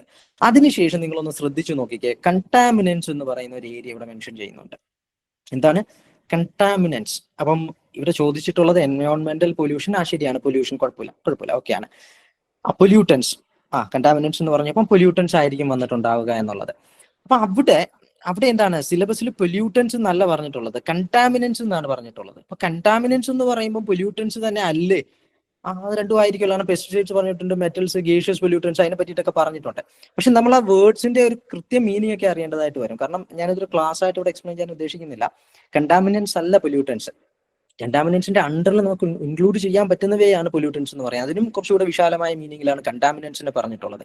അപ്പം അതെന്താണെന്നൊക്കെ മനസ്സിലാക്കുക, അതിന്റെ കോൺസെപ്റ്റ് മനസ്സിലാക്കുക, അങ്ങനെ തുടങ്ങിയിട്ടുള്ള കാര്യങ്ങൾ. പിന്നെ എൻവയോൺമെന്റൽ മൂവ്മെന്റ്, ഇന്ത്യ എന്തൊക്കെ എൻവയോൺമെന്റൽ പ്രൊട്ടക്ഷനുമായി ബന്ധപ്പെട്ടിട്ടുള്ള എൻവയോൺമെന്റൽ പ്രൊട്ടക്ഷൻ ആക്ട് മുതൽ അങ്ങോട്ടുള്ള കാര്യങ്ങൾ, ദെൻ ഇന്റർനാഷണലി ഉള്ള ഏതൊക്കെ പ്രോഗ്രാംസ് ആണ്, യുണൈറ്റഡ് നേഷൻസിന്റെ അണ്ടറിൽ ഏതൊക്കെ പ്രോഗ്രാംസ് കണ്ടക്ട് ചെയ്യുന്നുണ്ട്. അപ്പം തീർച്ചയായിട്ടും എന്താണ് നമ്മൾ കറണ്ട് അഫയേഴ്സിനെ അതിലേക്ക് റിലേറ്റ് ചെയ്യേണ്ടതായിട്ട് വരും. കാരണം ഓരോ വർഷവും എന്താണ് നമുക്ക് സമ്മിറ്റുകൾ ഉണ്ടാവാറുണ്ട്. അപ്പൊ അവയെ ഫാക്ച്വൽ ആണെന്നുണ്ടെങ്കിൽ അവ എവിടെ നടന്നു എന്നുള്ളത്, അതേപോലെ തന്നെ ആരാണ് ഹോസ്റ്റ് ചെയ്ത അത്തരം കാര്യങ്ങൾ, അതിന്റെ തീം എന്തായിരുന്നു ആ വർഷത്തത്, ഈ വർഷത്തെ മാത്രം പോരാ, തൊട്ട് മുമ്പത്തെ വർഷത്തതും ആവശ്യമായിട്ട് വരും. അല്ലെങ്കിൽ ഇപ്പൊ 2025 പരീക്ഷ നടക്കുന്നുണ്ടെങ്കിൽ എല്ലാ സബ്മിറ്റുകളും നടന്നിട്ടുണ്ടാവില്ല. ഇനി നടന്നിട്ടുള്ളവയാണെങ്കിൽ പോലും എന്താണ് തൊട്ട് മുമ്പത്തെ വർഷത്തതും ചോദിക്കാറുള്ളതാണ്. ദെൻ ഇന്ത്യ അവിടെ എന്താണ്, ഇന്ത്യയുടെ കമ്മിറ്റ്മെന്റ് എന്തായിരുന്നു എന്നുള്ള തുടങ്ങിയ കാര്യങ്ങൾ, എന്തെങ്കിലും പുതിയത് ഇനിഷ്യേറ്റ് ചെയ്തിട്ടുണ്ടെങ്കിൽ അത്തരം കാര്യങ്ങളൊക്കെ. ദെൻ മറ്റൊരു കാര്യം വന്നിട്ടുള്ളത് wildlife sanctuary, national park, biosphere reserves in Kerala. Factual ആവാനേ സാധ്യതയുള്ളൂ. അതിലും ഇപ്പൊ കറണ്ട് അഫയേഴ്സ് ഓറിയന്റഡ് ആയിട്ടുള്ള ചോദ്യങ്ങൾ വരാം. അപ്പൊ ആർലം വൈൽഡ് ലൈഫ് സാങ്ച്വറിയെ പറ്റിയിട്ടുള്ള കാര്യം, അതിന്റെ റീസെന്റ് ആയിട്ടുള്ള ഈ മന്തിലെ അപ്ഡേറ്റ്സ് ഉണ്ടായിരുന്നു. അപ്പൊ അത്തരം കാര്യങ്ങളൊക്കെ അവിടെ വരാം. കറണ്ട് അഫയേഴ്സ് റിലേറ്റഡ് ആയിട്ട് കൂടിയിട്ട് നമുക്ക് എന്താണ് അവിടെ വരാം. ദെൻ ഗ്ലോബൽ എൻവയോൺമെന്റൽ ഇഷ്യൂസ്, അത് എപ്പോഴും ഡൈനാമിക് ആയിട്ട് അപ്ഡേറ്റഡ് ആയിട്ട് നിൽക്കുന്ന ഒരു ഭാഗമാണ്. ഗ്ലോബൽ വാർമിംഗ് എന്താണ്, അതിന്റെ കോൺസെപ്റ്റ് നമ്മൾ അറിയണം. ഗ്ലോബൽ വാർമിംഗ് എന്താണെന്നുള്ളത് അറിയണം. വാർമിങ്ങിന് കാരണമാകുന്ന ഗ്യാസസ് ഏതാണെന്നുള്ളത്. അവയുടെ കുറച്ചുകൂടെ ഡീറ്റെയിലേക്ക് പോയി കഴിഞ്ഞാൽ അതിന്റെ പൊട്ടൻഷ്യൽ എത്രയൊക്കെയാണെന്നുള്ളത് ഇതിനു മുമ്പും ഈ കഴിഞ്ഞ വർഷത്തെ പരീക്ഷകളിലും ഒക്കെ ചോദിച്ചിട്ടുള്ളതായിരുന്നു.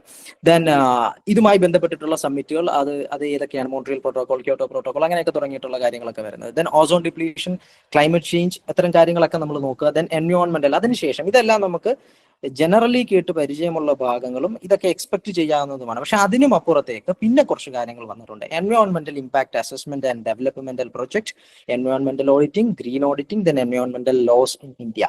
അപ്പൊ അത് കുറച്ചുകൂടി എന്താണ് പുതിയ ടോപ്പിക്കാണ്. ഈ ഒരു ഏരിയയിൽ നിങ്ങൾക്ക് കുറച്ചുകൂടെ പുതിയ ടോപ്പിക്കായിട്ടാണ് വരാൻ സാധ്യതയുള്ളത്.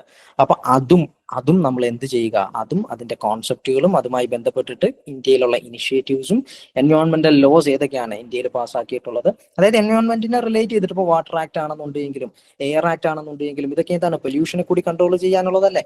അപ്പൊ അതുമൊക്കെ എന്താണ് ഇതിനകത്ത് ഇൻക്ലൂഡഡ് ആയിരിക്കും. വൈൽഡ് ലൈഫ് പ്രൊട്ടക്ഷൻ ആക്ട് മാത്രമല്ല. അപ്പൊ അത് ഏതൊക്കെയാണ് ആക്ടുകൾ, ഫോറസ്റ്റ് ആക്ട് വരുന്നുണ്ട്. അപ്പൊ ഏതൊക്കെയാണ് ആ ആക്ടുകൾ എന്നുള്ളത് കൂടിയിട്ട് നമ്മൾ പഠിച്ചു വെക്കുക. അവിടെ വരുമ്പോൾ കുറച്ച് ഫാക്ച്വൽ പഠിക്കേണ്ടതായിട്ടുണ്ട്. പിന്നെ ഈ ആക്ടിന്റെ അണ്ടറിൽ പറയുന്ന സ്പെസിഫിക് പ്രൊവിഷൻസ് ഏതൊക്കെയാണെന്നുള്ളത് നമ്മൾ പഠിക്കേണ്ടത്. കാരണം ഇത് ഡീറ്റെയിൽ ആയിട്ട് പറയുന്ന ഒരു ഭാഗമല്ലേ, പിന്നെ മെയിൻസ് എക്സാമിനേഷൻ അല്ലേ. തീർച്ചയായിട്ടും എന്താണ് അതിന് നമ്മൾ അതിന്റെ സീരിയസ്നെസ്സിൽ തന്നെ പഠിക്കേണ്ടതായിട്ട് വരുന്നുണ്ട്. സോ ഇതാണ് എൻവയോൺമെന്റ് എന്ന് പറയുന്ന ഒരു ഏരിയ എന്ന് പറയുന്നത്. ഇത് സിലബസ് കാണുമ്പോഴും കൂട്ടത്തിൽ എന്താണ് അത്യാവശ്യം ഏരിയ കവർ ചെയ്യുന്നുണ്ടെന്ന് കാണാൻ പറ്റും. ആ കാണുന്നത് പോലെ മാത്രമല്ല, ഓരോ കീവേഡിന്റെ അണ്ടറിലും അത്യാവശ്യം നമുക്ക് നല്ല രീതിയിൽ പഠിക്കേണ്ടതുണ്ട്, കോൺസെപ്റ്റ്സ് മനസ്സിലാക്കേണ്ടതുണ്ട്, ഫാക്റ്റുകളും കാണാതെ പഠിക്കേണ്ടതായിട്ടുള്ള കുറേയധികം ഭാഗങ്ങൾ കൂടി വരുന്നുണ്ട്. സോ 10 മാർക്കിന് നന്നായിട്ട് ചോദിക്കാൻ, 10 നല്ല ചോദ്യങ്ങൾ ചോദിക്കാനുള്ള ഒരു സിലബസ് തന്നെയാണ് ഇതെന്ന് പറയുന്നത്. ദെൻ 2 ഭാഗങ്ങൾ കൂടി നമുക്കുണ്ട്. Kerala economy, Kerala model development. വളരെ ഇമ്പോർട്ടന്റ് ആയിട്ടുള്ള 2 ഭാഗമാണ്. 15 മാർക്ക് വീതമാണ് ഇതിനകത്ത് ആഡ് ചെയ്തിട്ടുള്ളത്. സോ ഈ ഒരു സിലബസ് നിങ്ങൾ നോക്കുകയാണെന്നുണ്ടെങ്കിൽ അവിടെ നിങ്ങൾക്ക് എന്താണ് കേരളത്തിന്റെ ഫോർമേഷൻ മുതൽ ഇങ്ങോട്ടുള്ള കേരളത്തിന്റെ ഇക്കോണമി എങ്ങനെയായിരുന്നു എന്നുള്ളത്. അപ്പൊ കേരളത്തിന്റെ എക്കോണമി എന്ന് പറയുമ്പോൾ നമുക്ക് ഇന്ത്യയുടെ എക്കോണമിയുമായിട്ടൊന്നും റിലേറ്റ് ചെയ്യാൻ പറ്റത്തില്ല. കേരളത്തിനെ സഹായിക്കുന്ന മറ്റു കുറെ ഘടകങ്ങളൊക്കെയാണ് വരുന്നത്. ഇപ്പൊ നമുക്ക് ഗൾഫ് ബൂമും മറ്റു കാര്യങ്ങളും ഒക്കെ അതിനകത്ത് വരുന്നുണ്ട്. അപ്പം അത് ഇന്ത്യയെ മൊത്തത്തിൽ ഇമ്പാക്ട് ചെയ്തിട്ടുള്ള കാര്യങ്ങളല്ല, കേരളത്തിന് സ്പെസിഫിക് ആയിട്ടുള്ള കാര്യങ്ങളാണ്. പിന്നെ ഓരോന്നും എടുത്തു പറഞ്ഞിട്ടുണ്ട് എന്തൊക്കെയാണ് നമ്മൾ നോക്കേണ്ടത്. സ്റ്റേറ്റിന്റെ GDP പറ്റിയിട്ടുള്ളത്, അതിന്റെ economic growth, per capita income, അങ്ങനെ തുടങ്ങിയിട്ടുള്ള കാര്യങ്ങൾ. Then decentralisation. പിന്നെ നിങ്ങൾ ഈ ഒരു ഏരിയ നോക്കുകയാണെന്നുണ്ടെങ്കിൽ, ഇപ്പൊ കേരള എക്കോണമി നമ്മൾ എടുക്കുകയാണെന്നുണ്ടെങ്കിലും ഈ ഗവേണൻസ് എടുക്കുകയാണെന്നുണ്ടെങ്കിലും ഒക്കെ അവിടെ കേരളത്തിനൊരു പേരുണ്ട്. കാരണം എന്താണെന്ന് വെച്ച് കഴിഞ്ഞാൽ പല കാര്യങ്ങളിലെയും ആദ്യത്തെ ഇനിഷ്യേറ്റീവ്സും ബെസ്റ്റ് പ്രാക്ടീസസും ഒക്കെ തന്നെ എവിടെയാണ്, കേരളത്തിലാണ്. ഇന്ത്യയിലെ 28 സംസ്ഥാനങ്ങൾ നോക്കിക്കഴിഞ്ഞാൽ അതൊക്കെ കേരളത്തിലാണ് വരുന്നത്. അത് ഗവേണൻസിന്റെ കാര്യത്തിലാണെങ്കിലും അങ്ങനെ വരുന്നുണ്ട്. കേരള മോഡൽ ഡെവലപ്മെന്റ് എന്ന് പറയുന്ന ഒരു സംഗതി തന്നെ വേൾഡിന്റെ മുമ്പിൽ നമ്മൾ എടുത്തു വെച്ചിട്ടുള്ളതും കേരളം സ്പെസിഫിക് ആയിട്ട് ഉള്ളത് കൊണ്ടാണ്. സോ അത്തരം കാര്യങ്ങളെ പറ്റിയിട്ട് അറിഞ്ഞിരിക്കുക. Then agricultural crop, land use pattern, land reforms. അപ്പൊ ഇതിന്റെയൊക്കെ ഒരു മേജർ സോഴ്സ് എന്താണെന്ന് വെച്ച് കഴിഞ്ഞാൽ കേരളത്തിന്റെ ഇക്കണോമിക് റിവ്യൂ, വർഷാവർഷം പുറത്തിറങ്ങുന്ന എക്കണോമിക് റിവ്യൂസിൽ നമുക്ക് ഡേറ്റാസും കോൺസെപ്റ്റ്സും ഒക്കെ മെൻഷൻ ചെയ്യുന്നുണ്ട്. അപ്പൊ അതുമായി ബന്ധപ്പെട്ടുകൊണ്ടായിരിക്കും ആ ഭാഗങ്ങളിൽ നിന്നുള്ള ചോദ്യങ്ങൾ നമുക്ക് എക്സ്പെക്ട് ചെയ്യാൻ പറ്റുന്നത്. Then Kerala model development. എന്താണ് കേരള മോഡൽ ഡെവലപ്മെന്റ്?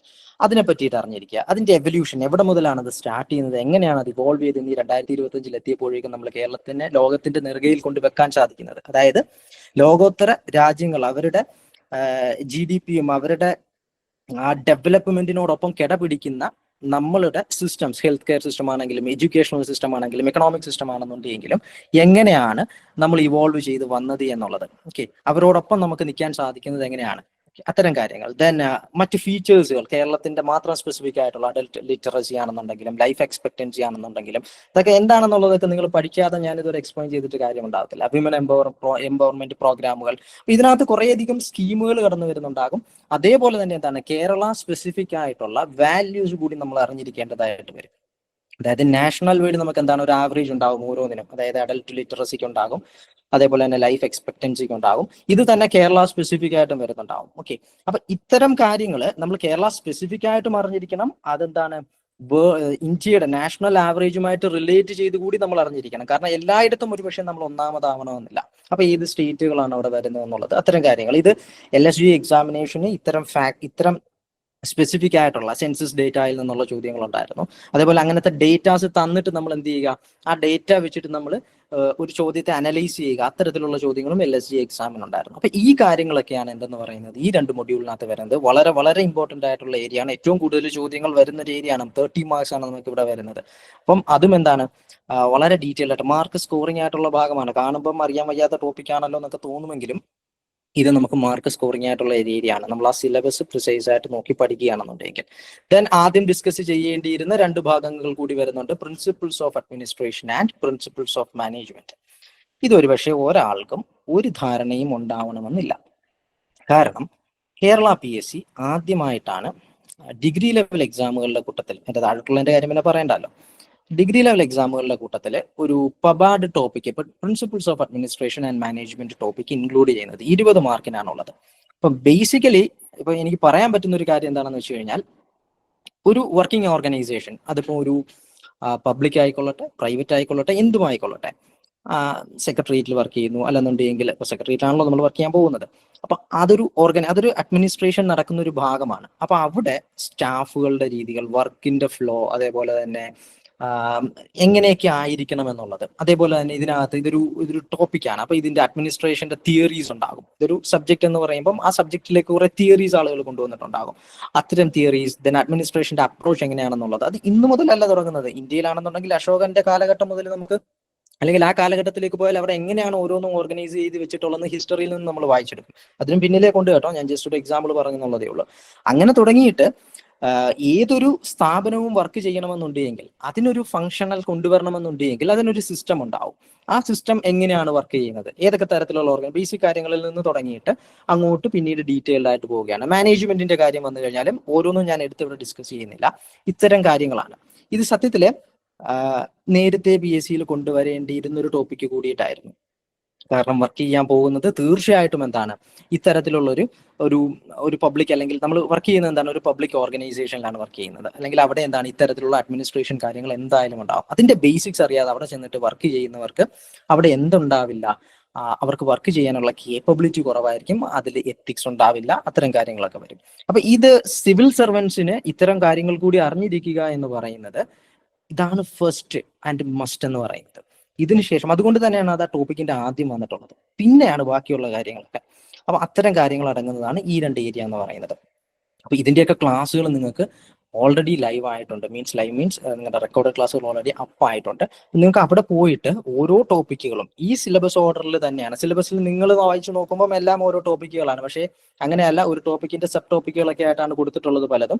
അപ്പൊ അങ്ങനെ സബ് ടോപ്പിക്കുകളെ ചാപ്റ്ററുകളായി ഡിവൈഡ് ചെയ്തുകൊണ്ട് ഓരോ ചാപ്റ്ററിന്റെ രണ്ടിലും മൾട്ടിപ്പിൾ വീഡിയോസും ഒക്കെ ആയിട്ട് വളരെ കൃത്യമായിട്ട് സിലബസിന്റെ ഓർഡറിൽ സബ്ജക്റ്റുകളെ എന്ത് ചെയ്തിട്ടുണ്ട്, ആപ്ലിക്കേഷനിൽ ലിസ്റ്റ് ഡൗൺ ചെയ്തിട്ടുണ്ട്. അപ്പൊ അവിടെ പോയിട്ട് നിങ്ങൾ ആ ക്ലാസ്സുകൾ കാണുക. ദെൻ പേപ്പർ 1ന്റെ കാര്യം, പേപ്പർ 1ലെ സിലബസ് ഡിസ്കഷൻ ഒന്നും ഇവിടെ ഞാൻ ഉദ്ദേശിക്കുന്നില്ല. പേപ്പർ 1ലേക്ക് വരുമ്പോൾ മാർക്ക് ഡിസ്ട്രിബ്യൂഷൻ കുറച്ചുകൂടി ഡിഫറെന്റ് ആണ്. സാധാരണ പ്രിലിംസ് പരീക്ഷയ്ക്ക് നമുക്ക് ചോദിക്കാത്ത, അല്ലെങ്കിൽ നമ്മൾ വലിയ രീതിയിൽ കാര്യമായിട്ട് എടുക്കാത്ത ഒരു ഭാഗമാണല്ലോ ഇത്, ലൈഫ് സയൻസ് എന്ന് പറയുന്നതും ഫിസിക്സും കെമിസ്ട്രിയും എന്ന് പറയുന്നത്.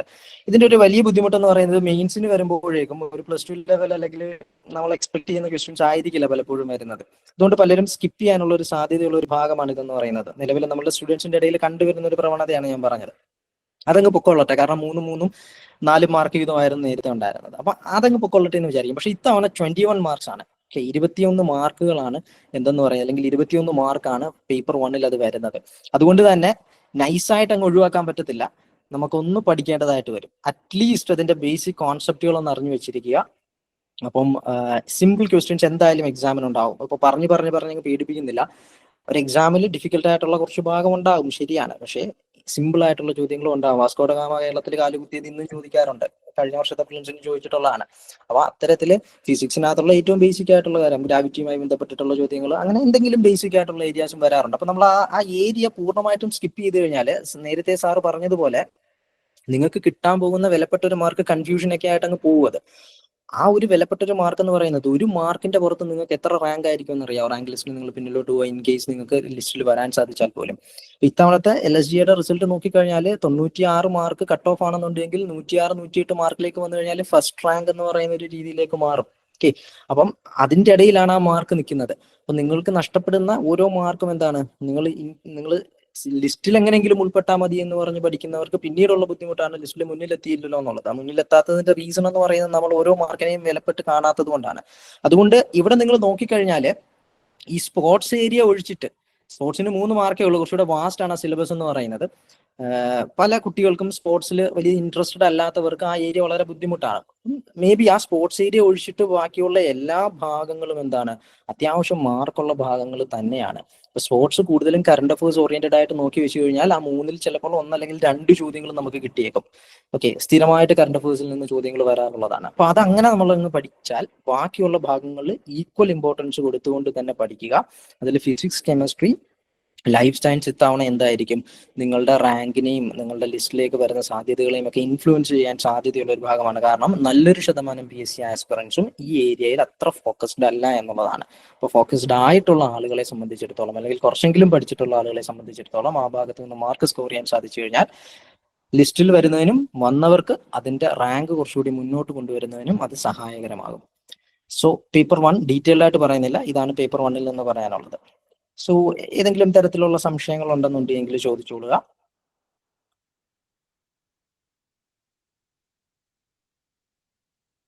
Any doubts?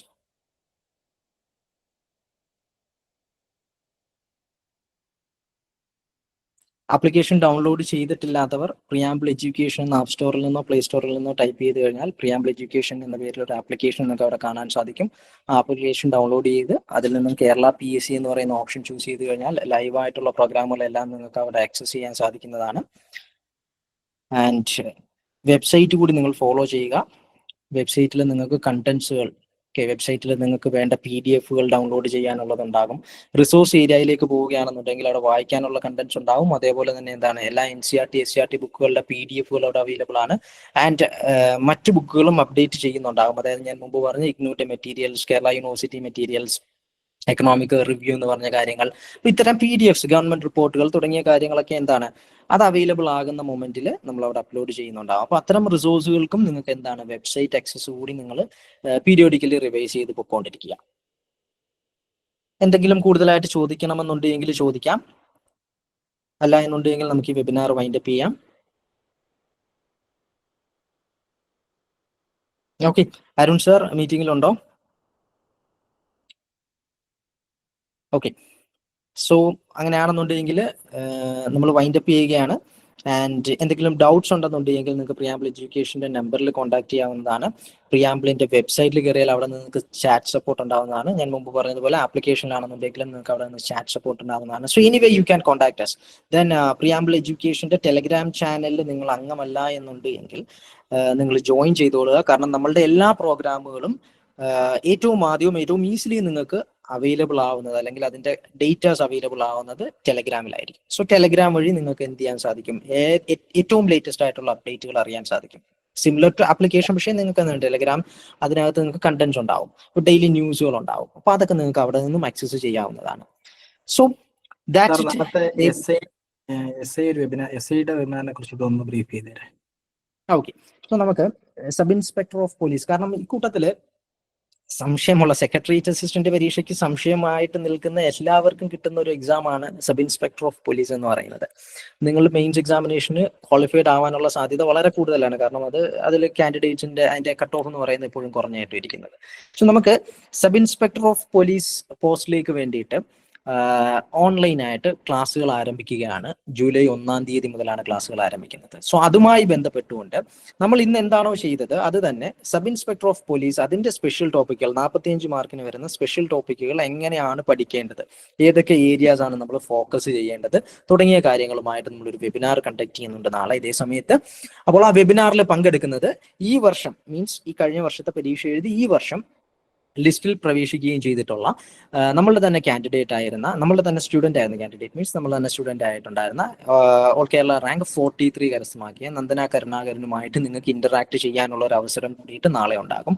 അപ്പോൾ ഏതൊക്കെ ഭാഗം എങ്ങനെയൊക്കെ പഠിക്കണം എന്നുള്ളത്, ഇന്റർവ്യൂവിന്റെ കാര്യം വരുമ്പം എങ്ങനെയാണ് ഹെൽപ്ഫുൾ ആയിട്ടുള്ളത് എന്നുള്ളത്, ദെൻ മെയിൻസ് എക്സാമിനേഷനിൽ ഇപ്പം പുതുതായിട്ട് നമ്മുടെ സിലബസിൽ ചേഞ്ചസ് വന്നിട്ടുണ്ട്. IPC CRPC ഒക്കെ മാറിയിട്ട് BSM BNNS ഒക്കെ വന്നിട്ടുണ്ട്.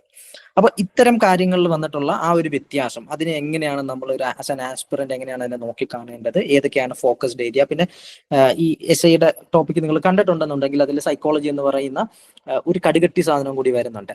അപ്പൊ അതുമായി ബന്ധപ്പെട്ടിട്ടുള്ള കാര്യങ്ങളും ഒക്കെ ഡീറ്റെയിൽ ആയിട്ട് നമ്മൾ ഡിസ്കസ് ചെയ്യുന്നുണ്ട്. ഓൾറെഡി ക്ലാസ്സസ് സ്റ്റാർട്ട് ചെയ്തു, മീൻസ് ലൈക്ക് ജൂലൈ 1 തീയതി മുതലുള്ള ആക്സസ് സ്റ്റാർട്ട് ചെയ്തിട്ടുണ്ട്. SI മാത്രം ഫോക്കസ് ചെയ്യുന്ന ആളുകൾ ഉണ്ടെന്നുണ്ടെങ്കിൽ, അല്ലെങ്കിൽ SI കൂടി ഫോക്കസ് ചെയ്യുന്ന ആളുകൾ ഉണ്ടെന്നുണ്ടെങ്കിൽ നിങ്ങൾക്ക് ആപ്ലിക്കേഷനിൽ നിന്നും ക്ലാസ്സസ് കാണാവുന്നതാണ്. And it's a purchased version, free version അല്ല കേട്ടോ. SI ആവണമെന്നുണ്ടെങ്കിൽ കുറച്ച് കഷ്ടപ്പെടണം. Okay, so any more doubts? Okay, helpful ആണെന്ന് വിചാരിക്കുന്നു. എന്തെങ്കിലും ഡൗട്ട്സ് ഉണ്ടെന്നുണ്ടെങ്കിൽ ഓഫീസുമായിട്ട് കോൺടാക്ട് ചെയ്യുക.